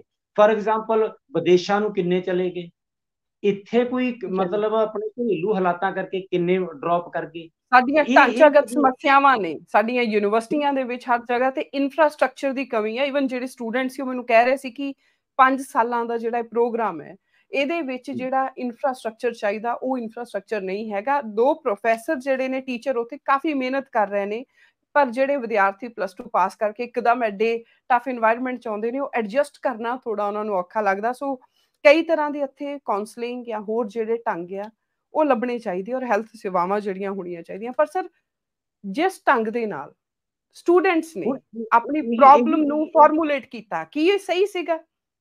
ਇਹ ਬਿਲਕੁਲ ਨਹੀਂ, ਕਿਉਂਕਿ ਇੱਥੇ ਦੂਜਾ ਪੱਖ ਇਹ ਵੀ ਦੇਖਣ ਵਾਲਾ ਸੀ ਅਧਿਕਾਰੀਆਂ ਦੇ ਵੱਲ ਤੋਂ। ਇੱਕ ਤਾਂ ਲੜਕੀ ਦੇ ਪੱਖ ਤੋਂ ਕਹਿਣਾ ਮੈਂ, ਇੱਕ ਜਿਹੜਾ ਟੀਚਰ ਦਾ ਹੈਗਾ, ਟੀਚਰ ਹੁਣ ਹੁੰਦਾ ਕੀ ਹੈਗਾ ਕਿ ਇੱਕ ਟੀਚਰ ਹੈ, ਉਹਨੇ ਐਜ਼ ਏ ਟੀਚਰ ਵੀ ਕੰਮ ਕਰਨਾ, ਉਹਨੂੰ ਐਡਮਿਨਿਸਟ੍ਰੇਟਿਵ ਰਿਸਪੌਂਸਿਬਿਲਿਟੀ ਵੀ ਦਿੱਤੀਆਂ ਜਾਂਦੀਆਂ, ਰੈਗੂਲਰ ਭਰਤੀ ਕੋਈ ਨਹੀਂ ਹੁੰਦੀ, ਗੈਸਟ ਫੈਕਲਟੀ ਦੇ ਟੀਚਰਾਂ ਨੂੰ ਲਾਇਆ ਜਾਂਦਾ, ਉਹਨਾਂ ਨੂੰ ਫਿਰ ਐਡਮਿਨਿਸਟ੍ਰੇਟਿਵ ਜਿਹੜੀਆਂ ਰਿਸਪੌਂਸਿਬਿਲਿਟੀ ਨਹੀਂ ਦਿੱਤੀਆਂ ਜਾ ਸਕਦੀਆਂ। ਆਪਣੇ ਬੱਚਿਆਂ ਨਾਲ ਦੋ ਬਹੁਤ ਵੱਡੀਆਂ ਪ੍ਰੋਬਲਮਸ ਨੂੰ ਅੱਗੇ ਲੈ ਆਂਦਾ। ਇੱਕ ਤਾਂ ਇਹ ਹੈ ਕਿ ਬੱਚਿਆਂ ਲਈ ਉੱਥੇ ਜਿਹੜੀਆਂ ਵੈਲਫੇਅਰ ਲਈ ਫੈਸਿਲਿਟੀਆਂ ਚਾਹੀਦੀਆਂ ਉਹ ਨਹੀਂ ਹੈਗੀਆਂ, ਔਰ ਦੂਸਰਾ ਬੱਚਿਆਂ ਨੂੰ ਪੜ੍ਹਾਉਣ ਦੇ ਲਈ ਟੀਚਰ ਜਿਹੜੇ ਨੇ ਉਹ ਸੰਤੁਸ਼ਟ ਨਹੀਂ ਹੈਗੇ ਔਰ ਸਫੀਸ਼ੀਐਂਟ ਨਹੀਂ ਹੈਗੇ। ਇਹ ਦੋਨੋਂ ਪ੍ਰੋਬਲਮਸ ਬਹੁਤ ਵੱਡੀਆਂ ਨੇ ਔਰ ਇਹਨਾਂ ਨੂੰ ਆਧਾਰ ਬਣਾ ਕੇ ਜਿਹੜੇ ਵਿਦਿਆਰਥੀਆਂ 'ਚ ਇੰਨਾ ਜੋਸ਼ ਭਰਿਆ ਸੀ ਜਸ਼ਨ ਦੀ ਮੌਤ ਤੋਂ ਬਾਅਦ, ਉਹ ਬਹੁਤ ਲੰਬਾ ਸੰਘਰਸ਼ ਲੜ ਸਕਦੇ ਸੀ, ਬਹੁਤ ਵੱਡਾ ਸੰਘਰਸ਼ ਪੈਦਾ ਕਰ ਸਕਦੇ ਸੀ। ਉਹ ਕਿਉਂ ਨਹੀਂ ਹੋਇਆ? ਮੈਂ ਤੁਹਾਡੇ ਤੋਂ ਇਹ ਜਾਨਣਾ ਚਾਹੁੰਦੀ ਹਾਂ ਕਿ ਲੌਜਿਕ, ਰੈਸ਼ਨੈਲਿਟੀ ਵਰਸਸ ਭੀੜ ਤੰਤਰ, ਇਹਨੂੰ ਕਿਵੇਂ ਤੁਸੀਂ ਕਰ ਰਹੇ ਹੋ? ਇਸ ਸਮੇਂ ਤਾਂ ਮੈਨੂੰ ਐਵੇਂ ਲੱਗਦਾ ਕਿ ਯੂਨੀਵਰਸਿਟੀ ਦੀ ਉਸ ਘਟਨਾ ਦੇ ਵਿੱਚ ਭੀੜ ਹਾਵੀ ਹੋਗੀ, ਭੀੜ ਦੀ ਸੋਚ ਹਾਵੀ ਹੋਗੀ, ਜਿਹੜੀ ਭੀੜ ਕੁਝ ਦਿਨਾਂ 'ਚ ਖਿੰਡਰ ਵੀ ਗਈ। ਸਰ, ਧਰਨੇ ਦੇ ਉੱਤੇ 2 ਦਿਨ ਬਾਅਦ ਕੋਈ ਨਹੀਂ ਪਹੁੰਚਿਆ ਹੈਗਾ, ਮਹਿਜ 20 ਜਾਂ 25 ਜਾਣੇ ਸੀਗੇ। ਸੋ ਇਹ ਸਟੂਡੈਂਟਸ ਦੇ ਵਿੱਚ ਜਥੇਬੰਦ ਹੋਣ ਦੇ ਵਿੱਚ, ਉਹਨਾਂ ਦੀ ਸਟੂਡੈਂਟਸ ਦੀ ਸਾਈਕੋਲੋਜੀ ਦੇ ਵਿੱਚ, ਉਹਨਾਂ ਦੀ ਪੋਲੀਟੀਕਲ ਜਥੇਬੰਦੀ ਬਣਾਉਣ ਦੇ ਵਿੱਚ, ਆਪਣੀ ਪ੍ਰੋਬਲਮ ਨੂੰ ਅੱਗੇ ਰੱਖਣ ਦੇ ਵਿੱਚ ਪਾੜਾ ਕਿੱਥੇ ਆ, ਫਾਲਟ ਲਾਈਨ ਕਿੱਥੇ ਆਈ ਹੋਈ ਆ ਵੀ ਉਹ ਇਕੱਠੇ ਨਹੀਂ ਹੋ ਪਾ ਰਹੇ? ਉਹਨਾਂ ਨੂੰ ਸਮਝ ਨਹੀਂ ਆ ਰਹੀ ਵੀ ਸਾਨੂੰ ਕਰਨਾ ਕੀ ਚਾਹੀਦਾ ਐਕਸੈਪਟ ਪ੍ਰੋਫੈਸਰ ਨੂੰ ਕੁੱਟਣ ਤੋਂ। ਅੱਛਾ, ਪਹਿਲੀ ਗੱਲ ਤਾਂ ਮੈਂ ਇਹ ਵੀ ਸਮਝਦਾ ਕਿ ਜਿਹੜੇ ਖਾਸ ਕਰਕੇ ਲੈਫਟਿਸਟ ਆਰਗੇਨਾਈਜੇਸ਼ਨਸ ਨੇ ਜਿਹੜੀਆਂ ਇੱਥੇ ਐਕਟਿਵਲੀ ਕੰਮ ਕਰ ਰਹੀਆਂ, ਉਹਨਾਂ ਨੂੰ ਇਹ ਮਸਲੇ ਜਿਹੜੇ ਹੈਗੇ ਆ ਮਤਲਬ ਇਸ ਤਰ੍ਹਾਂ ਦੇ, ਜਿਵੇਂ ਮੈਂ ਪਹਿਲਾਂ ਕੀਤਾ ਕਿ ਮੈਡੀਕਲ ਹੈਲਪਲਾਈਨ ਦੇ ਉੱਤੇ ਉਹਨਾਂ ਨੂੰ ਕੰਮ ਕਰਨਾ ਚਾਹੀਦਾ ਸੀ ਪਹਿਲਾਂ ਹੀ। ਹੁਣ ਇਹ ਗੱਲ ਮੰਨ ਕੇ ਚੱਲਣੀ ਚਾਹੀਦੀ ਹੈ ਕਿ ਭੀੜ ਤੰਤਰ ਦੀ ਡਿਕਸ਼ਨਰੀ ਦੇ ਵਿੱਚ ਲੌਜਿਕ ਨਾਂ ਦਾ ਕੋਈ ਸ਼ਬਦ ਨਹੀਂ ਹੁੰਦਾ ਤੇ ਉਹ ਉਸੇ ਤਰ੍ਹਾਂ ਬਿਹੇਵ ਕਰੇਗੀ। ਇਹ ਹੁਣ ਮੈਨੂੰ ਲੱਗਦਾ ਵੀ ਕਿਸੇ ਨਾ ਕਿਸੇ ਲੈਵਲ ਦੇ ਉੱਤੇ ਉਹਨਾਂ ਆਰਗੇਨਾਈਜੇਸ਼ਨਾਂ ਦੀ ਵੀ ਜਿਹੜੀ ਹੈਗੀ ਆ ਫੇਲੀਅਰ ਹੈਗੀ ਆ ਕਿ ਉਹਨੂੰ ਕਿਵੇਂ ਟੈਕਲ ਕਰਨਾ ਚਾਹੀਦਾ ਸੀਗਾ, ਉਹ ਉਹਨਾਂ ਤੋਂ ਟੈਕਲ ਨਹੀਂ ਹੋ ਸਕੇ।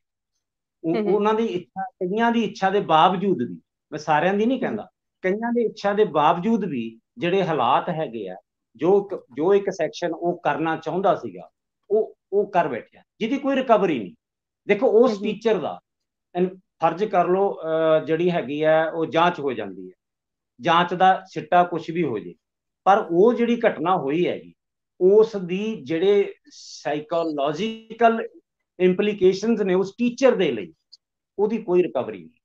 ਕੀ ਯੂਨੀਵਰਸਿਟੀ ਦੇ ਵਿੱਚ ਡੈਮੋਕ੍ਰੈਟਿਕ ਸਪੇਸ ਨਹੀਂ ਹੈਗੀ ਜਿੱਥੇ ਬੱਚੇ ਆਪਣੀ ਗੱਲ ਨੂੰ ਆ ਕੇ ਆਰਾਮ ਨਾਲ ਰੱਖ ਸਕੇ ਔਰ ਅੱਗੇ ਕੋਈ ਉਹਨਾਂ ਦੀ ਗੱਲ ਨੂੰ ਸੁਣਨ ਵਾਲਾ ਹੋਵੇ? ਕਿਉਂਕਿ ਇਹ ਗੱਲਾਂ ਜਿਹੜੀਆਂ ਨੇ, ਇਹ ਗੱਲਾਂ ਤਾਂ ਹੀ ਸੁਣੀਆਂ ਗਈਆਂ ਵਿਦਿਆਰਥੀਆਂ ਦੀਆਂ ਅਲਟੀਮੇਟਲੀ ਕਿਉਂਕਿ ਉਹਨਾਂ ਨੇ ਇੱਕ ਹਜੂਮ ਬਣਾ ਕੇ ਬਹੁਤ ਪ੍ਰੈਸ਼ਰ ਦੇ ਨਾਲ ਅੱਗੇ ਵਧੇ। ਪੰਜਾਬੀ ਯੂਨੀਵਰਸਿਟੀ ਦੇ ਵਿੱਚ ਕੀ ਬੱਚਿਆਂ ਲਈ ਲੋਕਤੰਤਰੀ ਢੰਗ ਨਾਲ ਆਪਣੀ ਗੱਲ ਨੂੰ ਅੱਗੇ ਲੈ ਕੇ ਜਾਣ ਦੀ ਕੋਈ ਸਪੇਸ ਹੈਗੀ ਹੈ, ਜਾਂ ਫਿਰ ਕੁਝ ਧਿਰਾਂ ਨੇ ਜਿਹੜੀਆਂ ਆਪਣੇ ਆਪ ਨੂੰ ਲੈਫਟ ਕਲੇਮ ਕਰਦੀਆਂ ਨੇ ਔਰ 36 ਤਰ੍ਹਾਂ ਦੀਆਂ ਧਿਰਾਂ ਨੇ ਸਰ, ਉਹ ਕਿ ਜਾਂ ਉਹਨਾਂ ਨੇ ਸਾਰੀ ਸਪੇਸ ਮੱਲੀ ਹੋਈ ਆ, ਉਹ ਕਿਸੇ ਨੂੰ ਅੱਗੇ ਨਹੀਂ ਆਉਣ ਦੇ ਰਹੇ ਹੈਗੇ? ਨਹੀਂ, ਸਪੇਸ ਦੇਖੋ, ਇੱਕ ਗੱਲ ਤੇ ਕਲੀਅਰ ਹੈਗੀ ਆ ਕਿ ਸਪੇਸ ਇਹ ਘਟਦੀ ਜਾ ਰਹੀ। ਪੰਜਾਬੀ ਯੂਨੀਵਰਸਿਟੀ ਦਾ ਜੇ ਤੁਸੀਂ ਪਾਰਟਿਕੂਲਰਲੀ ਗੱਲ ਕਰੋ, ਇੱਥੇ ਸਪੇਸ ਅਜੇ ਹੈਗੀ ਹੈ। ਮੈਂ ਇਸ ਕਰਕੇ ਇੱਥੇ ਕਿਉਂ ਵਰਤਦਾ ਸ਼ਬਦ, ਕਿਉਂਕਿ ਇਹਦੇ ਮੁਕਾਬਲੇ ਪੰਜਾਬ ਐਗਰੀਕਲਚਰ ਯੂਨੀਵਰਸਿਟੀ ਜਿਹੜੀ ਕਿਸੇ ਸਮੇਂ ਸਟੂਡੈਂਟ ਐਕਟੀਵਿਟੀ ਦਾ ਸੈਂਟਰ ਹੋਇਆ ਕਰਦੀ ਸੀ ਪੰਜਾਬ ਦੇ ਵਿੱਚ, ਸਾਡੇ ਵੇਲਿਆਂ ਦੇ ਵਿੱਚ, ਜਾਨੀ ਬਹੁਤੀਆਂ ਜਿਹੜੀਆਂ ਮੂਵਮੈਂਟਾਂ ਦਾ ਧੁਰੇ ਵਾਂਗ ਉਹ ਆਪਰੇਟ ਕਰਦੀ ਸੀ। ਅੱਜ ਇੱਕ ਵੀ ਜਥੇਬੰਦੀ ਕਾਈਂਡ ਇਨਫੋਰਮੇਸ਼ਨ, ਇੱਕ ਵੀ ਜਥੇਬੰਦੀ ਦਾ ਇੱਕ ਵੀ ਯੂਨਿਟ ਉੱਥੇ ਨਹੀਂ ਹੈਗਾ। ਉਹਦੇ comparatively Punjab university, Punjabi university, ਇਹਦੇ ਵਿੱਚ ਸਪੇਸ ਹੈਗੀ ਹੈ, ਵਿਦਿਆਰਥੀ ਯੂਨੀਅਨਾਂ ਕੰਮ ਕਰ ਰਹੀਆਂ ਨੇ। ਪਰ ਜਦੋਂ ਇਹਦੇ ਵਿੱਚ ਇੱਕ ਫੈਕਟਰ ਹੋਰ ਇਨਵੋਲਵ ਹੋ ਜਾਂਦਾ, ਜਦੋਂ ਇੱਕ ਤੋਂ ਵੱਧ ਜਥੇਬੰਦੀਆਂ ਹੁੰਦੀਆਂ, ਉਹ ਫਿਰ ਕਈ ਵਾਰੀ ਕੀ ਹੁੰਦਾ ਹੈ ਕਿ ਵਿਦਿਆਰਥੀਆਂ ਦਾ ਆ ਮਸਲਾ ਆ ਗਿਆ। ਹੁਣ ਦੇਖੋ, ਮੈਂ ਜਿੱਥੋਂ ਤੱਕ ਜਾਣਕਾਰੀ ਹਾਸਲ ਕੀਤੀ ਹੈ, ਇਹ ਮਸਲਾ BC ਕੋਲੇ ਵੀ ਪਹੁੰਚ ਗਿਆ, ਉਸ ਦੇ ਟੀਚਰ ਦੇ ਵਿਵਹਾਰ ਬਾਰੇ। ਇਹ DSW ਕੋਲ ਵੀ ਪਹੁੰਚ ਗਿਆ, ਲੇਕਿਨ ਉਸ ਟੀਚਰ ਨਾਲ ਸਿੱਧਾ ਕਮਿਊਨੀਕੇਸ਼ਨ ਆਰਗੇਨਾਈਜੇਸ਼ਨਾਂ ਵੱਲੋਂ ਬਕਾਇਦਾ, ਜਿਵੇਂ 5 ਜਥੇਬੰਦੀਆਂ ਦਾ ਸਾਂਝਾ ਪਲੇਟਫਾਰਮ ਬਣਿਆ ਹੋਇਆ। ਵਧੀਆ ਗੱਲ ਇਹ ਹੈ, ਪਹਿਲਾਂ ਉਹਨਾਂ ਨੂੰ ਸੰਵਾਦ ਰਚਾਉਣਾ ਚਾਹੀਦਾ ਸੀ। ਮੈਨੂੰ ਇਹ ਪੂਰਾ ਯਕੀਨ ਹੈ, ਕਿਉਂਕਿ ਵਿਦਿਆਰਥੀ, ਮੇਰਾ ਸਵਾਲ ਛੋਟਾ ਜਿਹਾ, ਕਿਉਂਕਿ ਆਪਣੀ ਗੱਲ ਲੰਬੀ ਹੋ ਰਹੀ ਹੈਗੀ, ਆਪਾਂ ਇਹਨੂੰ ਇੱਕ ਸਮੇਂ ਤੱਕ ਹੀ ਸੀਮਿਤ ਰੱਖਣਾ ਹੈਗਾ। ਇਹ ਘਟਨਾ ਹੋਣ ਤੋਂ ਬਾਅਦ ਜਦੋਂ ਵਿਦਿਆਰਥੀ ਆਪ ਮੁਹਾਰੇ ਆ ਕੇ, ਨਵੇਂ ਫਰੈਸ਼ ਬੱਚੇ ਨੇ ਜੀ, ਉਹਨਾਂ ਦੇ +2 ਕਰਕੇ ਅਲੱਗ-ਅਲੱਗ ਥਾਵਾਂ ਤੋਂ ਇੱਥੇ ਆਏ ਨੇ, ਉਹਨਾਂ ਦੀ ਹਜੇ ਜਿਹੜੀ ਸੋਚ ਹੈ ਉਹ ਬੜੀ ਫਰੇਜਾਈਲ ਹੈਗੀ ਹੈ ਜੀ, ਕਿਸੇ ਵੀ ਪਾਸੇ ਨਹੀਂ ਉਹਨਾਂ ਨੂੰ ਲਿਜਾਇਆ ਜਾ ਸਕਦਾ ਹੈਗਾ, ਖਾਸ ਤੌਰ ਤੇ ਭਾਵਨਾ ਨਾਲ ਜੋੜ ਕੇ, ਉਹਨਾਂ ਦੀਆਂ ਭਾਵਨਾਵਾਂ ਨਾਲ ਖੇਡ ਕੇ।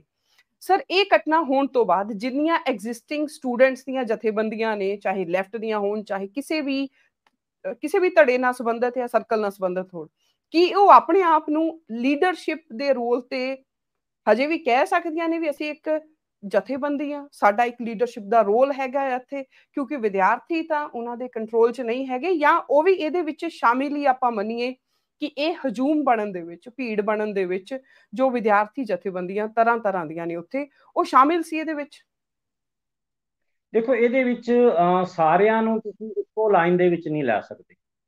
ਜਿੱਥੋਂ ਤੱਕ ਮੈਂ ਇਨਫੋਰਮੇਸ਼ਨ ਕਲੈਕਟ ਕਰਨ ਦੀ ਕੋਸ਼ਿਸ਼ ਕੀਤੀ ਹੈ, ਉਹਦੇ ਵਿੱਚ ਤਕਰੀਬਨ ਜਿਹੜੀਆਂ 5 ਜਥੇਬੰਦੀਆਂ ਲਗਾਤਾਰ ਇੱਕ ਪਲੇਟਫਾਰਮ ਬਣਾ ਕੇ ਚੱਲਦੀਆਂ ਸੀ, ਉਹਨਾਂ ਦੇ ਵਿੱਚੋਂ 3 ਜਿਹੜੀਆਂ ਉਸ ਘਟਨਾਕ੍ਰਮ ਤੱਕ ਸੀਮਿਤ ਰਹੀਆਂ।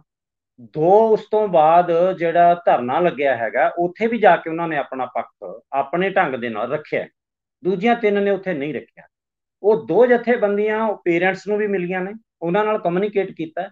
ਉਹਨਾਂ ਨੂੰ ਜਿਹੜਾ ਤੁਸੀਂ ਇਹ ਸਿੱਖ ਵਰਸਸ ਕਾਮਰੇਡ ਵਾਲੀ ਗੱਲ ਹੈਗੀ ਆ, ਇਹਦੇ ਤੇ ਮਤਲਬ ਆਪਣਾ ਕਲੀਅਰ ਕੱਟ ਪੋਜੀਸ਼ਨ ਰੱਖੀ ਹੈ ਕਿ ਐਦਾਂ ਦੀ ਕੋਈ ਗੱਲ ਨਹੀਂ ਹੈਗੀ। ਜੇ ਕੋਈ ਇਸ ਤਰ੍ਹਾਂ ਦਾ ਬਣਾਉਂਦਾ ਹੈ, ਬਿਲਕੁਲ ਗਲਤ।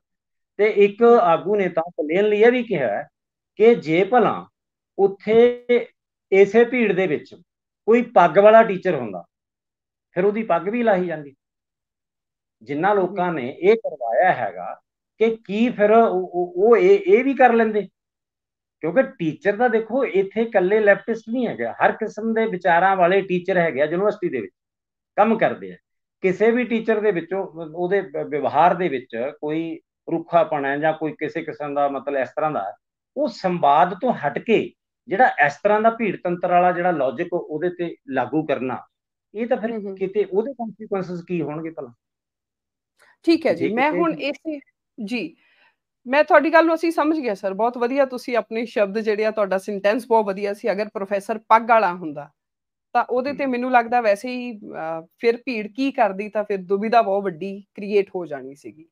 ਸਰ, ਜਿਹੜਾ ਸਿੱਖ ਵਰਸਸ ਕਾਮਰੇਡ ਹੈ, ਇਹ ਕਿੱਥੋਂ ਆ ਰਿਹਾ ਹੈਗਾ? ਇਹ ਸਾਡੇ, ਅਸੀਂ ਵੀ ਮਜਬੂਰ ਹਾਂ ਇਹਦੇ ਤੇ ਸਵਾਲ ਪੁੱਛਣ ਲਈ, ਗੱਲ ਕਰਨ ਦੇ ਲਈ। ਇਹ ਏਜੰਡਾ ਕਿੱਥੋਂ ਆ ਰਿਹਾ ਹੈਗਾ? ਇਹਦੇ ਪਿੱਛੇ ਕੀ ਹੈਗਾ? ਇਹਦੀ ਜੜ ਕਿੱਥੇ ਹੈ? ਅਗਰ ਕੁਇਕਲੀ ਤੁਸੀਂ ਸਾਨੂੰ ਥੋੜਾ ਜਿਹਾ ਦੱਸ ਸਕੋ, ਇਹਦੇ ਚੋਂ ਕੌਣ ਕੀ ਗੇਨ ਕਰਨਾ ਚਾਹ ਰਿਹਾ ਹੈਗਾ?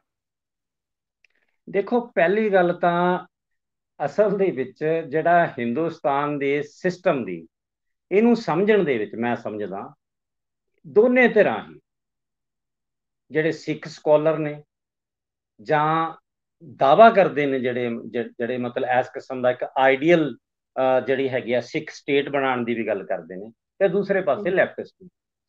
ਇਹ ਦੋਨੇ ਹੀ ਕਿਤੇ ਨਾ ਕਿਤੇ ਮਤਲਬ ਇਹਨਾਂ ਤੋਂ ਸਾਡੇ ਸਿਸਟਮ ਦਾ ਸਹੀ ਜਿਹੜਾ ਐਨਾਲਿਸਿਸ ਕਰਨ ਦੇ ਵਿੱਚ ਨਾਕਾਮੀ ਰਹੀ। ਅਦਰਵਾਈਜ਼ ਕੋਈ ਵਜ੍ਹਾ ਨਹੀਂ ਹੋਣੀ ਸੀ ਕਿ 100 ਸਾਲ ਪਹਿਲਾਂ ਕਮਿਊਨਿਸਟਾਂ ਨੇ ਇੱਥੇ ਇਨਕਲਾਬ ਜਾਂ ਕ੍ਰਾਂਤੀ ਕਰਨ ਦੀ ਗੱਲ ਕੀਤੀ, ਪਰ ਅਜੇ ਵੀ ਉਹ ਵੱਖ-ਵੱਖ ਗਰੁੱਪਾਂ ਦੇ ਵਿੱਚ ਵੰਡੇ ਹੋਏ ਨੇ, ਇੱਕ ਪਾਰਟੀ ਤੋਂ ਬਹੁਤ ਸਾਰੇ ਗਰੁੱਪਾਂ ਦੇ ਵਿੱਚ ਆਪਰੇਟ ਕਰ ਰਹੇ। ਤੇ ਦੂਸਰੀ ਗੱਲ, ਜਿਹੜੀ ਸਿੱਖ ਇਤਿਹਾਸ ਹੈ, ਜੋ ਪੰਜਾਬ ਦੀ ਧਰਤੀ ਦੇ ਵਿੱਚ ਜੋ ਸਿੱਖ ਇਤਿਹਾਸ ਨਾਲ ਜੁੜਿਆ ਵਿਰਸਾ ਹੈਗਾ, ਉਹਨੂੰ ਤੇ ਕੁਝ ਫਨੈਟਿਕ ਐਲੀਮੈਂਟਸ ਦਾ ਜਿਹੜੀ ਅਪਰੋਚ ਹੈਗੀ ਹੈ, ਜਿਹੜੀ ਰਿਲੀਜਨ ਬੇਸ ਦੇ ਉੱਤੇ ਕੋਈ ਜਿਹੜਾ ਹੈਗਾ ਕੰਟਰੀ ਬਣਾਉਣ ਦੀ ਗੱਲ ਹੈਗੀ, ਜਿਹੜੀ ਵਾਇਬਲ ਹੀ ਨਹੀਂ ਅੱਜ ਦੀ ਹਾਲਤ। ਕੌਮ ਦੇ ਮਸਲੇ ਨੂੰ ਤੇ ਇੱਕ ਰਿਲੀਜੀਅਸ ਕਮਿਊਨਿਟੀ ਦੇ ਮਸਲੇ ਨੂੰ ਰਲਗੱਡ ਕਰਦੇ ਨੇ, ਜਿਹੜੇ ਉਹਨਾਂ ਦੇ ਪ੍ਰਤੀ ਜਿਹੜੀ ਇਹਨਾਂ ਦੀ ਅਪਰੋਚ ਹੈਗੀ ਆ, ਉਹਦੇ ਵਿੱਚ ਵੀ ਫਲॉज ਹੈਗੇ, ਉਹਦੇ ਵਿੱਚ ਵੀ ਕਮੀਆਂ, ਉਹਨੂੰ ਸਹੀ ਤਰ੍ਹਾਂ ਅੰਡਰਸਟੈਂਡ ਨਹੀਂ ਕੀਤਾ। ਤਾਂ ਦੂਸਰੇ ਪਾਸੇ ਜਿਹੜੇ ਮਤਲਬ ਸੋ ਕਾਲਡ ਕਹਿ ਲੋ ਜਾਂ ਅਸਲੀ ਰੂਪ ਚ ਕਹਿ ਲੋ, ਜਿਹੜੇ ਕਹਿੰਦੇ ਆ ਵੀ ਇੱਥੇ ਖਾਲਿਸਤਾਨ ਬਣਨਾ ਚਾਹੀਦਾ ਹੈ ਜਾਂ ਇੱਕ ਧਰਮ ਦੇ ਆਧਾਰ ਦੇ ਉੱਤੇ ਇਹ ਸਟੇਟ ਕ੍ਰੀਏਟ ਹੋਣੀ ਚਾਹੀਦੀ ਹੈਗੀ। ਪਹਿਲੀ ਗੱਲ ਤਾਂ ਮੈਨੂੰ ਇਸ ਗੱਲ ਦੇ ਉੱਤੇ ਵੀ ਕਿੰਤੂ ਹੈਗਾ ਕਿ ਦੇਖੋ, ਪੰਜਾਬੀ ਇੱਕ ਕੌਮ ਹੈਗੀ ਆ, ਸਮਝ ਆਉਂਦੀ ਹੈ ਪੰਜਾਬੀ ਕੌਮ ਲਈ ਆਟੋਨਮੀ ਦੀ ਮੰਗ ਕੀਤੀ ਜਾ ਸਕਦੀ। ਰਾਈਟ ਟੂ ਸੀਸੀਡ ਵੀ ਰਸ਼ੀਆ ਵਰਗੇ ਕੰਟਰੀ ਨੇ, ਬਹੁਤ ਸਾਰੇ ਕੰਟਰੀ ਨੇ ਰਾਈਟ ਟੂ ਸੀਸੀਡ ਵੀ ਆਪਣੇ ਕਨਸਟੀਟਿਊਸ਼ਨ 'ਚ ਦਰਜ ਕੀਤਾ। ਸਕਾਟਲੈਂਡ ਵਰਗਿਆਂ ਦੀ ਜਿਹੜੀ ਹੈਗੀ ਆ, ਉਹ ਉੱਥੇ ਰਾਇਸ਼ਮਾਰੀ ਕਰਾਈ ਜਾਂਦੀ ਹੈ, ਕੈਨੇਡਾ ਦੇ ਵਿੱਚ ਰਾਇਸ਼ਮਾਰੀ ਕਰਾਈ ਜਾਂਦੀ ਹੈ। ਰਸ਼ੀਆ ਜਦੋਂ ਡਿਸਇੰਟੈਗਰੇਟ ਹੋਇਆ, ਉਹ ਉਸ constitution the right to self determination ਤੇ ਰਾਈਟ ਟੂ ਸੀਸੀਡ ਦੇ ਬੇਸਿਸ ਦੇ ਉੱਤੇ ਉਹ ਸੈਪਰੇਟ ਹੋਏ ਨੇ, 14 ਕੰਟਰੀ ਬਣੇ। ਇੱਥੇ ਵੀ ਇਹ ਮੰਗ ਕੀਤੀ ਜਾ ਸਕਦੀ ਹੈ ਲੌਜਿਕ ਦੇ ਆਧਾਰ ਤੇ। ਇਹ ਕਾਮਰੇਡ ਵੀ ਕਰਦੇ ਨੇ, ਇਹ ਮਤਲਬ ਜਿਹੜੇ ਹੈਗੇ ਆ ਸਿੱਖ ਧਰਮ ਨੂੰ ਮੰਨਣ ਵਾਲੇ ਵੀ ਕਰ ਸਕਦੇ ਨੇ। ਪਰ ਹੁੰਦਾ ਕੀ ਹੈ ਕਿ ਇਸ ਮੰਗ ਨੂੰ ਟਾਰਗੇਟ ਬਣਾ ਕੇ ਇੰਡੀਅਨ ਕਨਸਟੀਟਿਊਸ਼ਨ ਦੇ ਮਾਮਲੇ ਦੇ ਉੱਤੇ ਫਾਈਟ ਕਰਨ ਦੀ ਬਜਾਏ ਸਟੇਟ ਇੱਕ ਪਾਸੇ ਰਹਿ ਜਾਂਦੀ ਹੈ। ਇੱਕ ਦੂਜੇ ਦੇ ਨਾਲ ਆਸਤਕਤਾ ਤੇ ਨਾਸਤਕਤਾ ਦਾ ਮਸਲਾ ਪ੍ਰਾਈਮ ਬਣਾ ਲਿਆ ਜਾਂਦਾ ਹੈ, ਜਿਹੜਾ ਕਿ ਨਹੀਂ ਬਣਨਾ ਚਾਹੀਦਾ। ਅੱਛਾ ਜੀ, ਤੁਸੀਂ ਖਾਲਿਸਤਾਨ ਵਾਲੀ ਮਸਲੇ ਦੀ ਗੱਲ ਕੀਤੀ, ਪਰ ਖਾਲਿਸਤਾਨ ਦਾ ਇਹਦੇ ਵਿੱਚ ਕਿਤੇ ਵੀ ਕੋਈ ਮੰਗ ਨਹੀਂ ਆਈ ਸੀ ਜੀ। ਇਹਦੇ ਵਿੱਚ ਜਿਹੜੇ ਅਕਾਲ ਤਖਤ ਸਾਹਿਬ ਦੇ ਜਥੇਦਾਰ ਦਾ ਵੀ ਸਪੋਰਟ ਆਈ, ਸਰਦਾਰ ਸਿਮਰਨਜੀਤ ਸਿੰਘ ਮਾਨ ਦੀ ਸਪੋਰਟ ਆਈ, ਜੋ ਇੱਕ MP ਨੇ। ਹੋਰ ਵੀ ਬਾਹਰੋਂ ਧੜੇ ਜਿਹੜੇ ਅਕਾਲੀ ਦਲ ਦੇ ਨੇ ਉਹ ਵੀ ਸਪੋਰਟ ਦੇ ਵਿੱਚ ਆਏ ਨੇ। ਔਰ ਜਿਹੜੀ ਸਿੱਖ ਬਨਾਮ ਕਾਮਰੇਡ ਡਿਬੇਟ ਹੈ ਜੀ, ਇਹ ਖਾਲਿਸਤਾਨ ਬਨਾਮ ਕਾਮਰੇਡ ਨਹੀਂ ਹੈਗੀ। ਇਹਦੇ ਵਿਚਲਾ ਹਜੇ ਫਿਰ ਤੁਸੀਂ ਇਹਨੂੰ ਕਿਵੇਂ ਜੋੜ ਕੇ ਦੇਖੋਗੇ? ਇਹਦੇ ਪਿੱਛੇ ਛੁਪੀਆਂ ਹੋਈਆਂ ਚੀਜ਼ਾਂ ਕਿ ਜਿਹੜੇ ਬਾਹਰੋਂ already political and religious establishment ਹੈ, ਉਹ ਆਂਦੀ ਹੈ ਆ ਕੇ ਵਿਦਿਆਰਥੀਆਂ ਵੱਲੋਂ ਕੀਤੇ ਹੋਏ ਇੱਕ ਵਾਇਲੈਂਟ ਐਕਟ ਨੂੰ, ਜਿਹਦੇ ਵਿੱਚ ਬਾਈ ਚਾਂਸ ਅਗਰ ਪ੍ਰੋਫੈਸਰ ਦੀ ਜਾਨ ਵੀ ਜਾ ਸਕਦੀ ਸੀ ਔਰ ਵਿਦਿਆਰਥੀਆਂ ਦੇ ਬਹੁਤ ਭਾਰੀ ਪੈ ਸਕਦੀ ਸੀ, ਜੇ ਗਲਤੀ ਉਹਨਾਂ ਦਾ ਕਰੀਅਰ ਖਤਮ ਹੋ ਸਕਦਾ ਸੀਗਾ। ਯੂਨੀਵਰਸਿਟੀ ਵਿਚਲੀ ਜਿਹੜੀ ਵਿਦਿਆਰਥੀਆਂ ਦੀ ਆਪਣੀ ਰੈਪਰੈਜ਼ੈਂਟੇਸ਼ਨ ਆ ਇੱਕ ਡੈਮੋਕ੍ਰੈਟਿਕ ਢੰਗ ਦੇ ਨਾਲ, ਉਹਦੇ ਤੇ ਬਹੁਤ ਵੱਡਾ ਫਰਕ ਫਿਊਚਰ 'ਚ ਪੈ ਸਕਦਾ ਸੀ। ਉਹ ਆ ਕੇ ਸਪੋਰਟ ਕਰ ਰਹੇ ਨੇ ਜੀ, ਇਹਦਾ ਕੀ ਕਾਰਨ ਹੈ ਫਿਰ? ਮੈਂ ਇਹ ਸਮਝਦਾ ਕਿ ਪਹਿਲੀ ਗੱਲ ਤਾਂ ਉਹ ਸਿੱਖ ਫਲਸਫੇ ਨੂੰ ਨਹੀਂ ਸਮਝ ਰਹੇ। ਅਕਾਲ ਤਖਤ ਸਾਹਿਬ ਦੇ ਸਾਬਕਾ ਜਥੇਦਾਰ ਨੇ, ਅਕਾਲ ਤਖਤ ਸਾਹਿਬ ਦੇ ਜਥੇਦਾਰ ਸਾਹਿਬ ਜੀ ਦਾ ਬਿਆਨ ਆਇਆ। ਮੈਂ ਉਸੇ ਪ੍ਰਸੰਗ 'ਚ ਹੀ ਕਹਿਣਾ ਵੀ ਅਕਾਲ ਤਖਤ ਦੇ ਜਥੇਦਾਰ ਸਾਹਿਬ ਕੋਲ ਇਸ ਮਾਮਲੇ ਤੇ ਬਿਆਨ ਦੇਣ ਦੀ ਉਹਨਾਂ ਨੇ ਕੋਈ ਪੜਤਾਲ ਕੀਤੀ? ਉਹਨਾਂ ਨੇ ਕੋਈ ਸਿੱਖ ਸਕਾਲਰਾਂ ਦੀ ਕੋਈ ਕਮੇਟੀ ਬਣਾਈ ਜਿਹੜੀ ਦੀ ਇਨਵੈਸਟੀਗੇਸ਼ਨ ਕਰਦੀ ਨਿਰਪੱਖ ਰੂਪ ਦੇ ਵਿੱਚ? ਉਸ ਤੋਂ ਬਾਅਦ ਦੇਖੋ, ਇਹ ਐਡਾ ਵੱਡਾ ਮਸਲਾ ਨਹੀਂ, ਪੰਜਾਬ ਦੇ ਹੋਰ ਬਹੁਤ ਵੱਡੇ ਮਸਲੇ ਨੇ। ਪਰ ਦ ਪੁਆਇੰਟ ਇਜ਼ ਕਿ ਕਿਉਂ, ਤੁਹਾਨੂੰ ਕੀ ਲੱਗਦਾ ਹੈ ਕਿ ਵਿਦਿਆਰਥੀਆਂ ਦੇ ਹਜੂਮ ਨੂੰ ਅਕਾਲ ਤਖਤ ਸਾਹਿਬ ਦੇ ਜਥੇਦਾਰ, ਸਾਬਕਾ ਜਥੇਦਾਰ, ਮੈਂਬਰ ਆਫ ਪਾਰਲੀਮੈਂਟ, ਪੋਲੀਟੀਕਲ ਪਾਰਟੀਆਂ ਸਪੋਰਟ ਕਰ ਰਹੀਆਂ ਨੇ? ਮੈਨੂੰ ਤੁਸੀਂ ਇਹ ਪ੍ਰੋਬਲਮ ਦੱਸੋ ਕਿ ਕਿਉਂ ਸਪੋਰਟ ਕਰ ਰਹੇ ਨੇ ਵਿਦਿਆਰਥੀ? ਐਡੀ ਸਪੋਰਟ ਤੋਂ ਬਾਅਦ ਵੀ ਮੁਆਵਜ਼ਾ ਲੈ ਕੇ ਚੁੱਪ ਕਰ ਜਾਂਦੇ ਨੇ, ਹੋਰ ਕੁਝ ਵੀ ਨਹੀਂ ਨਿਕਲ ਕੇ ਆਉਂਦਾ। ਇਹ ਫਿਨੋਮੇਨਾ ਕੀ ਹੈਗਾ ਕਿ ਜਿਹੜੀ ਵਿਦਿਆਰਥੀ ਸਿਆਸਤ ਹੈ ਉਹ ਇੰਨੇ ਨੀਵੇਂ ਪੱਧਰ ਤੇ ਆ ਚੁੱਕੀ ਹੈ ਕਿ ਦੈਟਸ ਹਾਊ ਥਿੰਗਸ ਵਰਕ ਨਾਓ। ਜਥੇਦਾਰ ਇੱਕ ਤੋਂ ਬਿਆਨ ਦਵਾ ਲਓ, ਇੱਕ MP ਨੇ ਲੈ ਆਓ, 2-4 ਵਿਦਿਆਰਥੀ ਏਦਾਂ ਦੇ ਲੈ ਆਓ ਜਿਨ੍ਹਾਂ ਨੇ ਵੱਡੇ ਕੜੇ ਪਾਏ ਹੋਣ ਔਰ ਉਹ ਕਹਿਣ ਕਿ ਜਕਾਰਾ ਲਗਾਓ ਅਗਰ ਤੁਸੀਂ ਮੇਰੇ ਨਾਲ ਸਹਿਮਤ ਹੈਗੇ ਆ, ਔਰ ਉਸ ਤੋਂ ਬਾਅਦ ਜਿਹੜੀ ਮੁਆਵਜ਼ਾ ਲੈ ਕੇ ਗੱਲ ਖਤਮ ਹੋ ਜਾਵੇ। ਇਹ ਪੂਰਾ ਫਿਨੋਮੇਨਾ ਕੀ ਹੈਗਾ? ਇਹ ਫਿਨੋਮੇਨਾ ਦੇਖੋ, ਜਿਹੜਾ ਸਿੱਖ ਧਰਮ ਦੇ ਆਧਾਰ ਦੇ ਉੱਤੇ ਜਦੋਂ ਤੁਸੀਂ ਸਿੱਖ ਵੈਲਿਊਜ਼ ਦੀ ਗੱਲ ਕਰਦੇ ਹੋ, ਉਹਦਾ ਗਰਾਊਂਡ ਤੁਹਾਡੇ ਪੈਰਾਂ ਥੱਲੇ ਖਿਸਕ ਰਿਹਾ। ਇਹ ਫਰਸਟ੍ਰੇਸ਼ਨ ਤੋਂ ਬਿਨਾਂ ਕੁਝ ਨਹੀਂ ਹੋ ਸਕਦਾ। ਇਹਦਾ ਮਤਲਬ ਕੀ ਹੈਗਾ ਕਿ ਤੁਸੀਂ ਸਟੇਟ ਦੇ ਖਿਲਾਫ ਜਿਹੜੀ ਫਾਈਟ ਦੇ ਵਿੱਚ ਨਾਕਾਮ ਹੋ ਰਹੇ ਹੋ, ਤੁਸੀਂ ਆਪਣੀਆਂ ਮੰਗਾਂ ਲਈ ਨਾਕਾਮ ਹੋ ਰਹੇ ਹੋ, ਤੁਸੀਂ ਇੱਥੇ ਡੇਰਾਵਾਦ ਪ੍ਰਚਲਿਤ ਹੋ ਰਿਹਾ ਉਹਦੇ ਵਿੱਚ ਤੁਸੀਂ ਨਾਕਾਮ ਹੋ ਰਹੇ ਹੋ। ਤੁਸੀਂ ਇਹਦਾ ਫਿਰ ਤੋੜਾ ਕਿੱਥੇ ਝਾੜਦੇ ਹੋ? ਕਾਮਰੇਡਾਂ ਤੇ। ਦੇਖੋ, ਪਹਿਲਾਂ ਇੰਟਰੋਸਪੈਕਸ਼ਨ ਉਹਨੂੰ ਖੁਦ ਕਰਨੀ ਚਾਹੀਏ ਕਿ ਵਾਈ ਹੈਵ ਵੀ ਫੇਲਡ।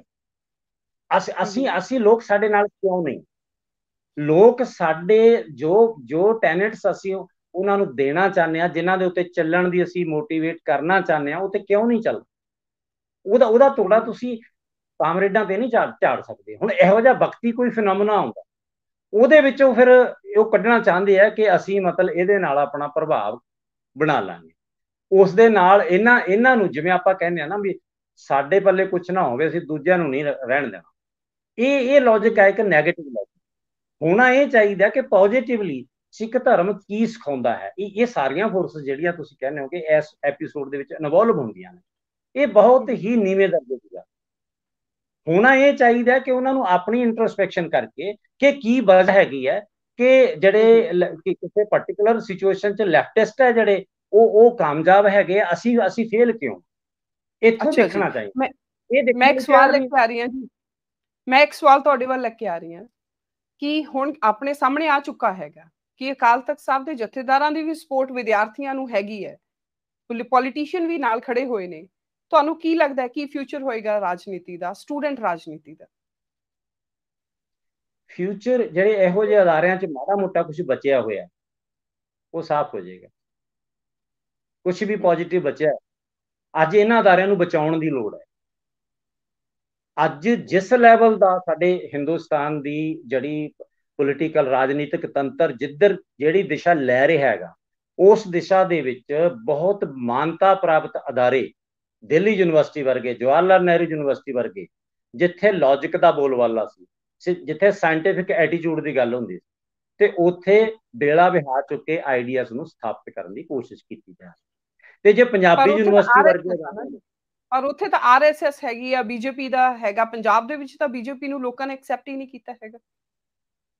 ਕੱਲੀ ਤੁਸੀਂ ਬੀਜੇਪੀ ਦਾ ਮਖੌਟੇ ਦੀ ਗੱਲ ਨਾ ਕਰੋ, ਜਿਹੜੀ ਅਪਰੋਚ ਹੈਗੀ ਆ ਉਹ ਡਿਫਰੈਂਟ ਕਿਵੇਂ।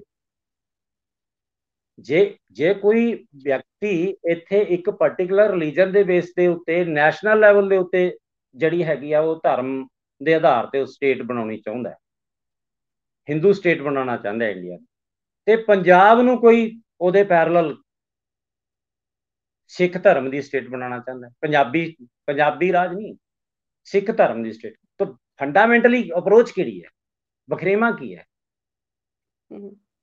ਵੀ ਇਸੇ ਤਰ੍ਹਾਂ ਕੋਈ ਸਾਊਥ ਇੰਡੀਆ ਦੇ ਵਿੱਚ ਕੋਈ ਕ੍ਰਿਸਚੀਅਨ, ਫਰਜ਼ ਕਰ ਲਓ ਕਿਸੇ ਪਾਰਟਿਕੂਲਰਲੀ ਸਟੇਟ ਦੇ ਵਿੱਚ, ਨਾਰਥ ਈਸਟ ਦੇ ਵਿੱਚ ਕ੍ਰਿਸਚੀਅਨਟੀ ਦਾ ਥੋੜਾ ਗਿਣਤੀ ਹੈਗੀ ਹੈ, ਉੱਥੇ ਉਹ ਕਹਿਣ ਵੀ ਅਸੀਂ ਈਸਾਈ ਸਟੇਟ ਬਣਾਉਣੀ ਹੈ। ਤਾਂ ਬੇਸਿਕ ਅਪਰੋਚ ਦੇ ਵਿੱਚ ਡਿਫਰੈਂਸ ਕੀ ਰਹਿ ਗਿਆ? ਤੁਸੀਂ ਇਹ ਨਾ ਕਹੋ ਨਾ ਵੀ ਆਰਐਸਐਸ ਦੇ ਮੈਂਬਰ ਹੋ। ਸਰ ਤੁਹਾਨੂੰ ਕੀ ਲੱਗਦਾ ਹੈ ਕਿ ਤੁਸੀਂ ਇੱਕ ਪੈਰਲਲ ਡਰਾ ਕੀਤਾ ਹੈਗਾ ਕਿ ਦਿੱਲੀ ਦੇ ਵਿੱਚ ਵੀ ਜਿਹੜੀ ਹਿੰਦੂਤਵਾ ਵਾਲੀਆਂ ਫੋਰਸਿਸ ਨੇ ਔਰ ਪੰਜਾਬ ਦੇ ਵਿੱਚ ਵੀ ਜਿਹੜੀਆਂ ਸਿੱਖ ਧਰਮ ਨੂੰ ਅੱਗੇ ਲਾ ਕੇ ਵਾਲੀਆਂ ਫੋਰਸਿਸ ਨੇ, ਤੁਹਾਨੂੰ ਕੀ ਲੱਗਦਾ ਕਿ ਆਉਣ ਵਾਲੇ ਸਮੇਂ ਦੇ ਵਿੱਚ, ਜਿਵੇਂ ਆਪਾਂ ਦੇਸ਼ ਭਾਰਤ ਦੇ ਵਿੱਚ ਦੇਖਿਆ, ਐਂਟੀ ਸਾਇੰਟਿਫਿਕ ਮਾਹੌਲ ਹੋਏਗਾ, ਐਂਟੀ ਐਕੈਡਮਿਸ਼ੀਅਨ ਮਾਹੌਲ ਹੋਏਗਾ, ਐਂਟੀ ਇੰਟੈਲੈਕਚੁਅਲ ਮਾਹੌਲ ਹੋਏਗਾ, ਤੇ ਜਿਹੜਾ ਵੀ ਕੋਈ ਸਿਆਣੀ ਗੱਲ ਕਰਦਾ ਉਹਨੂੰ ਫੜ ਕੇ ਕੁੱਟਿਆ ਜਾਏਗਾ, ਇਦਾਂ ਦਾ ਮਾਹੌਲ ਆਉਣ ਵਾਲਾ ਹੈ ਪੰਜਾਬ 'ਚ? ਹਾਂ, ਜੇ ਇੱਥੇ ਦੇਖੋ, ਇਹਦੇ 'ਚ ਇੱਕੋ ਹੀ ਪੋਸੀਬਿਲਿਟੀ ਹੈਗੀ ਹੈ ਕਿ ਜੇ ਹਵਾ ਦੇ ਰੁੱਖ ਦੇ ਬਹਿਣ ਦੇ ਨਾਲ ਜਿਹੜੇ ਇਸ ਗੱਲ ਦੇ ਮੁਦਈ ਨੇ ਸਾਇੰਟਿਫਿਕ ਐਟੀਟਿਊਡ ਦੇ, ਜੇ ਉਹ ਵੀ ਕੰਪਰੋਮਾਈਜ਼ ਕਰ, ਫਿਰ ਇਹ ਪੋਸੀਬਿਲਿਟੀ, ਇਹਦੀ ਰਫ਼ਤਾਰ ਜ਼ਿਆਦਾ ਹੈ। ਅਦਰਵਾਈਜ਼ ਮੇਰਾ ਆਖਰੀ ਸਵਾਲ ਸਰ, ਤੁਹਾਨੂੰ ਕੀ ਲੱਗਦਾ ਹੈ ਕਿ ਜਿਹੜੀ ਇਹ ਘਟਨਾ ਪੰਜਾਬੀ ਯੂਨੀਵਰਸਿਟੀ ਦੇ ਵਿੱਚ ਵਾਪਰੀ ਹੈ, ਜਿਹਦੇ ਵਿੱਚ ਵਿਦਿਆਰਥੀਆਂ ਨੇ ਆਪ ਮੁਹਾਰੇ ਹੋ ਕੇ ਬੜੀ ਕਾਹਲੀ ਦੇ ਵਿੱਚ, ਬਿਨਾਂ ਸੋਚੇ ਸਮਝੇ, ਬਿਨਾਂ ਆਪਣੀ ਪ੍ਰੋਬਲਮ ਨੂੰ ਫਾਰਮੂਲੇਟ ਕਰੇ, ਬਿਨਾਂ ਸਟ੍ਰੈਟੇਜੀ ਬਣਾਏ, ਬਿਨਾਂ ਕੋਈ ਸਕੀਮ ਲਗਾਏ, ਸਿੱਧਾ ਹੀ ਪ੍ਰੋਫੈਸਰ ਦੀ ਕੁੱਟਮਾਰ ਕੀਤੀ ਔਰ ਸੰਘਰਸ਼ ਸ਼ੁਰੂ ਹੋਣ ਤੋਂ ਪਹਿਲਾਂ ਹੀ ਖਤਮ ਕਰ ਲਿਆ? ਇਹਦੀਆਂ ਹੁਣ ਇਹਦੇ ਡਰਾਬੈਕਸ ਕੀ ਹੋਣ ਵਾਲੇ ਆ? ਇਹਦੇ ਅੱਗੇ ਆ ਕੇ ਸਾਨੂੰ ਕੀ ਸਿੱਟੇ ਨਜ਼ਰ ਆਉਣਗੇ? ਕੀ ਨੁਕਸਾਨ ਇਹਦਾ ਯੂਨੀਵਰਸਿਟੀ ਤੇ ਵਿਦਿਆਰਥੀਆਂ ਤੇ ਹੋਏਗਾ, ਆਲ ਅਰਾਊਂਡ ਦਾ ਪੰਜਾਬ ਰਾਦਰ? ਦੇਖੋ, ਇਹਦੀ ਪੋਸੀਬਿਲਿਟੀ ਇੱਕ ਤੇ ਇਹ ਹੋ ਸਕਦੀ ਹੈ ਕਿ ਇਹੋ ਜਿਹੇ ਅਦਾਰੇ ਜਿੱਥੇ ਅਸੀਂ ਰਿਸਰਚ ਦੀ, ਜਿੱਥੇ ਅਸੀਂ ਉੱਚ ਪਾਏ ਦੀ ਖੋਜ ਦੀ ਆਸ ਕਰਦੇ ਆਂਗੇ, ਉਹਨਾਂ ਦੇ ਵਿੱਚ ਜਿਹੜੇ ਮਿਹਨਤੀ ਟੀਚਰ ਹੈਗੇ ਉਹ ਕਿਨਾਰਾ ਕਰਨਗੇ। ਜਿਹੜੇ ਫੈਕਲਟੀ ਦੇ ਅੰਦਰ, ਦੇਖੋ ਸਾਰੇ ਟੀਚਰ ਇੱਕੋ ਜਿਹੇ ਨਹੀਂ ਹੁੰਦੇ, ਬਥੇਰੇ ਇਹ ਜਿਹੇ ਜਿਹੜੇ ਇਹ ਲੌਜਿਕ ਦਿੰਦੇ ਨੇ ਵੀ ਆਪਣਾ ਯਾਰ ਤਨਖਾਹ ਲਓ, ਟਾਈਮ ਪਾਸ ਕਰੋ। ਅੱਜ ਕੱਲ੍ਹ ਉਹ ਜ਼ਮਾਨਾ ਨਹੀਂ ਰਿਹਾ ਰਿਸ਼ੀਆਂ ਮੁਨੀਆਂ ਵਾਲਾ, ਤੁਸੀਂ ਕੀ ਲੈਣਾ ਕਿਸੇ ਤੋਂ। ਜਿਵੇਂ ਅਗਲਾ ਆਪਣੇ ਬਾਰੇ ਸੋਚੇਗਾ, ਦੇਖੀ ਜਾਊ ਜਿਹੜਾ ਕੁਛ ਹੁੰਦਾ ਹੈਗਾ। ਇਹ ਦੇਖੀ ਜਾਊ ਵਾਲੇ, ਉਹ ਵਾਤਾਵਰਨ ਦੇ ਪ੍ਰਤੀ ਵੀ ਉਹੀ ਰੋਲ ਹੈ, ਸੁਸਾਇਟੀ ਪ੍ਰਤੀ ਵੀ ਉਹੀ ਰੋਲ ਹੈ, ਤੇ ਵਿਦਿਅਕ ਸੰਸਥਾਵਾਂ ਪ੍ਰਤੀ ਵੀ ਉਹਨਾਂ ਦਾ ਉਹੀ ਰੋਲ ਹੈ। ਸੀਰੀਅਸਲੀ ਸੋਚਣ ਦੀ ਲੋੜ ਇਹ ਹੈ ਕਿ ਅਗਰ ਇਹ ਟ੍ਰੈਂਡ ਇੱਧਰ ਨੂੰ ਜਾਂਦਾ ਹੈ ਤਾਂ ਇਹ ਸੰਸਥਾਵਾਂ ਹੀ ਨਹੀਂ ਬਚਣਗੀਆਂ ਤਾਂ ਜਥੇਬੰਦੀਆਂ ਕਿੱਥੇ ਰਹਿਣਗੀਆਂ, ਰਿਸਰਚ ਕਿੱਥੇ ਹੋਏਗੀ, ਸਾਇੰਟਿਫਿਕ ਐਟੀਟਿਊਡ ਕਿੱਥੇ, ਤੁਸੀਂ ਉਹਦੀ ਗੱਲ ਕਿੱਥੇ ਕਰੋਗੇ। ਇਹ ਜਿਹੜਾ ਸਭ ਤੋਂ ਵੱਡਾ ਖਤਰਾ ਹੈ ਅੱਜ ਦੀ ਹਾਲਤ ਦੇ ਵਿੱਚ। ਔਰ ਸਟੂਡੈਂਟ ਪੋਲਿਟਿਕਸ ਤੋਂ ਕਿਤੇ ਤੁਸੀਂ ਆਸਮੰਦ ਹੈਗੇ ਆ ਪੰਜਾਬੀ ਯੂਨੀਵਰਸਿਟੀ ਦੇ ਵਿੱਚ? ਹਾਂ, ਮੈਨੂੰ ਅਜੇ ਵੀ ਆਸ ਹੈਗੀ ਆ ਕਿ ਜਿਹੜੀਆਂ ਸਮਝਦਾਰ ਆਰਗੇਨਾਈਜੇਸ਼ਨਾਂ ਨੇ ਉਹ ਜ਼ਰੂਰ ਇੰਟਰੋਸਪੈਕਸ਼ਨ ਕਰ ਵੀ ਰਹੀਆਂ ਹੋਣਗੀਆਂ, ਕਿਉਂਕਿ ਉਹਨਾਂ ਦਾ ਲੰਬਾ ਤਜਰਬਾ ਹੈਗਾ। ਉਹਨਾਂ ਨੂੰ ਇਹ ਵੀ ਪਤਾ ਹੈਗਾ ਕਿ ਇਹੋ ਜਿਹੀਆਂ, ਜੇ ਅਸੀਂ ਕਿਸੇ ਘਟਨਾਕ੍ਰਮ ਦੇ ਵਿੱਚ ਫੇਲ ਹੋ ਜਾਂਦੇ ਹਾਂ, ਉਹ ਦਿਲ ਨਹੀਂ ਛੱਡਦੇ, ਕਦੇ ਵੀ ਨਿਰਾਸ਼ ਨਹੀਂ ਹੁੰਦੇ, ਉਹਤੇ ਮੁੜ ਕੇ ਦੁਬਾਰਾ ਆਇਆ ਹੁੰਦਾ। ਬਹੁਤ ਸਾਰੇ ਸਮੇਂ ਆਏ ਆ ਪੰਜਾਬ ਸਟੂਡੈਂਟ ਯੂਨੀਅਨ ਦੇ ਇਤਿਹਾਸ ਦੇ ਵਿੱਚ, ਜਦੋਂ ਮਤਲਬ 69 ਤੋਂ ਬਾਅਦ 70 ਦੇ ਵਿੱਚ ਪੀਐਸਯੂ ਦਾ ਇੱਕ ਵੀ ਯੂਨਿਟ ਨਹੀਂ ਰਿਹਾ Punjab student union. Police encounter ਹੋਏ, ਬਹੁਤ ਸਾਰੇ ਨੌਜਵਾਨ ਇੱਧਰ ਨੂੰ ਚਲੇ ਗਏ, ਵਿਦਿਅਕ ਸੰਸਥਾਵਾਂ ਛੱਡ ਗਏ, ਉਹ ਖਾੜਕੂ ਸੰਘਰਸ਼ ਦੇ ਵਿੱਚ ਚਲੇ ਗਏ, ਗੋਲੀਆਂ ਨਾਲ ਭੁੰਨੇ ਗਏ, ਐਨਕਾਊਂਟਰ ਬਣੇ, ਕੁਛ ਮਾਰੇ ਗਏ, ਕੁਛ ਕਿਵੇਂ। ਤਾਂ ਉਦੋਂ ਬਾਅਦ ਫਿਰ 71 72 ਦੇ ਵਿੱਚ ਆ ਕੇ ਮੋਗਾ ਘੁਲ ਲੜਿਆਗਾ, ਦੁਬਾਰਾ ਫਿਰ ਸੀਨ ਆਈ। ਤੇ ਅੱਜ ਵੀ ਇਹ ਗੱਲ ਐਨੀ ਪੈਸਿਮਿਸਟਿਕ ਨਹੀਂ ਹੋਣੀ ਚਾਹੀਦੀ। ਇਹਦੇ ਵਿੱਚ ਬਹੁਤ ਸਾਰੇ ਸਮਝਦਾਰ ਵਿਦਿਆਰਥੀ ਆਗੂ ਨੇ, ਮੈਨੂੰ ਇਹ ਪੂਰਾ ਯਕੀਨ ਹੈ ਘੱਟੋ ਘੱਟ ਕਿ ਉਹ ਜ਼ਰੂਰ ਇੰਟਰਸਪੈਕਸ਼ਨ ਕਰਨਗੇ, ਜਿੱਥੇ ਉਹਨਾਂ ਦੇ ਪੱਖ ਤੋਂ ਕੋਈ ਕਮੀ ਰਹੀ ਹੋਏਗੀ ਉਹਨੂੰ ਦੂਰ ਕਰਨ ਦੀ ਕੋਸ਼ਿਸ਼ ਕਰਨ। Otherwise they won't be able to survive in future. ਤੁਸੀਂ ਪੀਐਸਯੂ ਦੇ ਉੱਤੇ ਜ਼ਿਆਦਾ ਗੱਲ ਨੂੰ ਕੀਤਾ। ਮੇਰਾ ਜਵਾਬ ਤੁਹਾਨੂੰ ਥੋੜਾ ਹੁਣ ਸਵਾਲ ਮੈਂ ਥੋੜਾ ਜਿਹਾ ਆਪਣਾ ਮੋਡੀਫਾਈ ਕਰ ਰਹੀ ਹੈਗੀ ਆ ਕਿ ਜਿਹੜੀਆਂ ਰਾਈਟ ਵਿੰਗ ਦੀਆਂ ਸੰਸਥਾਵਾਂ ਨੇ ਪੋਲੀਟੀਕਲ, ਜਿਨ੍ਹਾਂ ਦੇ ਵਿੱਚ ਹੋ ਸਕਦਾ ਧਰਮ ਦੇ ਨਾਮ ਵੀ ਆਉਣ, ਏਬੀਵੀਪੀ ਹੋਗੀ ਜਾਂ ਕੋਈ ਹੋਰ ਹੋਵੇ ਜਾਂ ਸਿੱਖਾਂ ਦੀਆਂ ਜਥੇਬੰਦੀਆਂ ਹੋਣ, ਕੀ ਤੁਹਾਨੂੰ ਲੱਗਦਾ ਉਹਨਾਂ ਦਾ ਸਕੋਪ ਹੈਗਾ ਕਿ ਉਹ ਪੰਜਾਬੀ ਯੂਨੀਵਰਸਿਟੀ ਦੇ ਵਿੱਚ ਵਧੀਆ ਢੰਗ ਦੇ ਨਾਲ ਅੱਗੇ ਉੱਭਰ ਕੇ ਆ ਸਕਦੀਆਂ ਨੇ? ਉਹਨਾਂ ਦਾ ਕੋਈ ਸਕੋਪ ਨਹੀਂ। ਉਹ ਇੰਨਾ ਰੋਲ ਪਲੇ ਕਰ ਲੈਣਗੀਆਂ ਜੇਕਰ ਉਹ ਆਪਣੇ ਇਸ ਤਰ੍ਹਾਂ ਦੇ ਜਿਹੜੇ ਐਟੀਟਿਊਡ ਦੇ ਨਾਲ ਇਹਨਾਂ ਸੰਸਥਾਵਾਂ ਦੇ ਵਿੱਚ ਉਹਨਾਂ ਨੇ ਮਤਲਬ ਚੱਲਦੀਆਂ ਰਹੀਆਂ ਜਾਂ ਉਹਨਾਂ ਨੇ ਕੋਸ਼ਿਸ਼ਾਂ ਜਾਰੀ ਰੱਖੀਆਂ, ਤਾਂ ਇਹਨਾਂ ਸੰਸਥਾਵਾਂ ਦਾ ਪਤਨ ਜਲਦੀ ਹੋ, ਕਿਉਂਕਿ ਓਵਰਆਲ ਜਿਹੜਾ ਟ੍ਰੈਂਡ ਹੈਗਾ ਉਹ ਇਹਨਾਂ ਸੰਸਥਾਵਾਂ ਤੋਂ ਜਿਹੜਾ ਪਬਲਿਕ ਵਾਲੀ ਰਿਸਪੌਂਸਿਬਿਲਿਟੀ ਹੈਗੀ ਆ ਉਹ ਸਰਕਾਰਾਂ ਚੱਕਣ ਤੋਂ ਹੱਥ ਖੜੇ ਕਰ ਰਹੀਆਂ। ਉਹ ਆਨੇ ਬਹਾਨੇ ਇਹੀ ਕਰ ਰਹੀਆਂ ਨੇ। ਜਦੋਂ ਵੱਡੀਆਂ ਵੱਡੀਆਂ ਰਿਪੋਰਟਾਂ ਇਹ ਆਉਣਗੀਆਂ ਕਿ ਉੱਥੇ ਆਹ ਮਾਹੌਲ ਹੈ, ਅਲਟੀਮੇਟਲੀ ਏਜੰਡਾ ਕੀ ਲੱਗਣਾ ਕਿ ਇਹ ਪ੍ਰਾਈਵੇਟ ਯੂਨੀਵਰਸਿਟੀਆਂ ਵਧੀਆ ਨੇ, ਲਵਲੀ ਯੂਨੀਵਰਸਿਟੀ ਵਧੀਆ, ਇਹਨੂੰ ਪ੍ਰਾਈਵੇਟ ਕਰ ਦਿਓ। ਅਲਟੀਮੇਟਲੀ ਫਿਰ ਉਹਦੇ ਵਿੱਚ ਇਹ ਕੁਝ ਨਿਕਲਦਾ, ਕਿਉਂਕਿ ਲਗਾਤਾਰ ਜਦੋਂ ਇਹੀ ਉਹ ਚਾਹੁੰਦੇ ਨੇ, ਜਿਹੜੇ ਸਾਡੇ ਦੇਸ਼ ਨੂੰ ਚਲਾਉਣ ਵਾਲੇ ਹਾਕਮ ਹੈਗੇ ਆ, ਉਹ ਇਹੀ ਚਾਹੁੰਦੇ ਨੇ ਕਿ ਪਬਲਿਕ ਸੈਕਟਰ ਬਦਨਾਮ ਹੋਵੇ। ਸਾਨੂੰ ਇਹ ਲੌਜਿਕ ਮਿਲੇ ਵੀ ਦੇਖੋ ਜੀ, ਇਹਦੇ ਮੁਕਾਬਲੇ ਆ ਪਹਿਲਾਂ ਪ੍ਰਾਈਵੇਟ ਸਕੂਲਾਂ ਦਾ ਵੀ, ਪ੍ਰਾਈਵੇਟ ਕਾਲਜਾਂ ਦਾ ਵੀ ਜਿਹੜਾ ਉੱਭਰੇ ਖੁੰਬਾਂ ਵਾਂਗੂ, ਉਹਦੇ ਪਿੱਛੇ ਵੀ ਲੌਜਿਕ ਇਹੀ ਸੀ ਵੀ ਸਰਕਾਰੀ ਸਕੂਲਾਂ ਦੇ ਵਿੱਚ ਕੁਝ ਨਹੀਂ ਹੋ ਰਿਹਾ, ਸਰਕਾਰੀ ਸੰਸਥਾਵਾਂ ਬਿਲਕੁਲ ਬੇੜਾ ਬਹਿ ਗਿਆ, ਕੋਈ ਮੁਲਾਜ਼ਮ ਨਹੀਂ ਕੰਮ ਕਰਦਾ, ਸਭ ਵਾਈਟ ਐਲੀਫੈਂਟ ਇਕੱਠੇ ਹੋਏ ਨੇਗੇ, ਕੋਈ ਕੰਮ ਨਹੀਂ ਕਰਦੇ। ਤੇ ਇਹ ਲੌਜਿਕ ਜਦੋਂ ਬਿਲਡ ਹੋ ਜਾਂਦਾ ਹੈਗਾ ਤਾਂ ਉਹਦਾ ਜਿਹੜਾ ਰੈਮੀਫਿਕੇਸ਼ਨ ਨੇ, ਉਹਦੇ ਕਨਸੀਕੁਐਂਸਸ ਨੇ, ਉਹ ਇੱਧਰ ਨੂੰ ਸੰਕੇਤ ਕਰਨਗੇ। ਇਹ ਕਾਮਯਾਬੀ ਕੁਮਯੂਬੀ ਵਾਲੀ ਗੱਲ ਛੱਡੋ ਤੁਸੀਂ, ਕਿ ਉਹ ਇਹਨਾਂ ਸੰਸਥਾਵਾਂ ਨੂੰ ਕਿ ਰੈਸ਼ਨਲ ਸੈਂਟਰਸ ਦੇ ਵਿੱਚ ਉਹਨਾਂ ਦਾ ਬੋਲਬਾਲਾ ਹੋ ਜੀ, ਇਹ ਪੋਸੀਬਿਲਿਟੀ ਨਹੀਂ ਹੈ, ਨਾ ਦੇ ਬਰਾਬਰ ਹੈ। ਕੀ ਤੁਹਾਨੂੰ ਲੱਗਦਾ ਹੈ ਕਿ ਸਿੱਖ ਬਨਾਮ ਕਾਮਰੇਡ ਦੀ ਡਿਬੇਟ ਨੂੰ ਬਹੁਤ ਪ੍ਰਚਲਿਤ ਕਰਨ ਤੋਂ ਬਾਅਦ ਪੰਜਾਬੀ ਯੂਨੀਵਰਸਿਟੀ ਦੇ ਅੰਦਰ ਵਿਦਿਆਰਥੀਆਂ ਦੀ ਪੋਲਰਾਈਜੇਸ਼ਨ ਕਰਨੀ ਸੰਭਵ ਹੈ ਕਿ ਉਹਨਾਂ ਨੂੰ ਦੋ ਧੜਿਆਂ ਦੇ ਵਿੱਚ ਸਾਫ਼-ਸਾਫ਼ ਵੰਡ ਲਿਆ ਜਾਵੇ, ਇੱਕ ਪਾਸੇ ਸਿੱਖ ਬੱਚੇ ਤੇ ਇੱਕ ਪਾਸੇ ਕਾਮਰੇਡ? ਨਹੀਂ ਹੋਏਗੀ ਇਹ ਪੋਸੀਬਲ, ਕਿਉਂਕਿ ਦੇਖੋ ਕਿਸੇ ਆਰਗੇਨਾਈਜੇਸ਼ਨ ਦਾ ਕੰਮ ਕਰਨਾ, ਉਹਦੇ ਵਾਸਤੇ ਉਹਦਾ ਇੱਕ ਆਰਗੇਨਾਈਜੇਸ਼ਨ ਸਟਰਕਚਰ ਹੁੰਦਾ ਹੈਗਾ। ਇਹ ਜਿਹੜੇ ਵਕਤੀ ਉਵਾਲ ਨੇ, ਇਹ ਬੱਸ ਅੱਡਿਆਂ ਦੇ ਉੱਤੇ, ਰੇਲਵੇ ਸਟੇਸ਼ਨਾਂ ਤੇ ਵੀ ਕਈ ਵਾਰੀ ਹੋ ਜਾਂਦਾ ਜੇ ਉਹਦੇ ਤੁਸੀਂ ਸਿੱਟੇ ਕੱਢ ਲਓ ਵੀ ਐਡਾ ਵੱਡਾ ਉੱਥੇ ਧਮਾਕਾ ਹੋ ਗਿਆ, ਇਹ ਹੋ ਗਿਆ, ਉਹ ਹੋ ਗਿਆ। ਇਹ ਨਹੀਂ ਹੁੰਦਾ। ਜਿਹੜਾ ਇਨ ਦੀ ਲੌਂਗ ਰਨ ਕਿਸੇ ਆਰਗੇਨਾਈਜੇਸ਼ਨ ਦੇ ਪੈਰ ਲੱਗਣੇ ਹੁੰਦੇ ਨੇ ਜਾਂ ਉਖੜਨੇ ਹੁੰਦੇ ਨੇ, ਉਹਦਾ ਇੱਕ ਲੰਮੇ ਸਮੇਂ ਦਾ ਕੰਮ ਹੁੰਦਾ, ਉਹਦੀ ਲੰਮੇ ਸਮੇਂ ਦਾ ਉਹਦਾ ਇੱਕ ਪ੍ਰੋਗਰਾਮ ਹੁੰਦਾ ਹੈਗਾ, ਤੇ ਉਹਦਾ ਇੱਕ ਬੇਸ ਹੁੰਦਾ ਹੈਗਾ, ਉਹਦੀ ਇੱਕ ਬਕਾਇਦਾ ਕਾਰਕੁਨਾਂ ਦੀ ਫੋਰਸ ਹੁੰਦੀ ਹੈ, ਉਹਦਾ ਇੱਕ ਸਟਰਕਚਰ ਹੁੰਦੀ ਹੈ। ਜੇ ਕੋਈ ਇੱਕ ਦਿਨ ਆ ਕੇ ਡੁਗਡੁਗੀ ਵਜਾ ਕੇ ਏਦਾਂ, ਤਾਂ ਫਿਰ ਮਤਲਬ ਕਦੇ ਵੀ ਇਹ ਨਾ ਮੂਵਮੈਂਟਾਂ ਚੱਲਦੀਆਂ, ਨਾ ਇਹ ਸੰਘਰਸ਼ ਮਤਲਬ ਚੱਲਣੇ। ਇਹ ਗੱਲ ਮਤਲਬ ਪੋਸੀਬਲ ਨਹੀਂ ਹੈ। ਰਾਈਟ ਸੀ ਸਰ, ਬਹੁਤ ਸਮਾਂ ਲੰਘ ਆਏ ਹੈਗੇ ਆਪਾਂ, ਸੋ ਅੱਜ ਦੀ ਗੱਲਬਾਤ ਨੂੰ ਵਿਰਾਮ ਦਿੰਦੇ ਹਾਂ। ਕਈ ਸਵਾਲ ਵਿੱਚ ਇਦਾਂ ਦੇ ਸੀ ਤੁਹਾਡੇ, ਕਈ ਆਰਗੂਮੈਂਟ ਇਦਾਂ ਦੇ ਸੀ ਜਿਨ੍ਹਾਂ ਤੇ ਅਲੱਗ ਤੋਂ ਡਿਬੇਟ ਕਰਨ ਦਾ ਮੈਨੂੰ ਲੱਗਦਾ ਹੈ ਕਿ ਤੁਹਾਡੇ ਤੋਂ ਸਮਾਂ ਮੰਗਣਾ ਪਏਗਾ, ਤਾਂ ਫਿਰ ਤੁਹਾਡੇ ਵੱਲ ਅਪਰੋਚ ਕਰਾਂਗੇ ਸਰ। ਅੱਜ ਲਈ ਤੁਹਾਡਾ ਬਹੁਤ ਧੰਨਵਾਦ ਜੀ, thank you so much. Thank you, ਸ਼ੁਕਰੀਆ।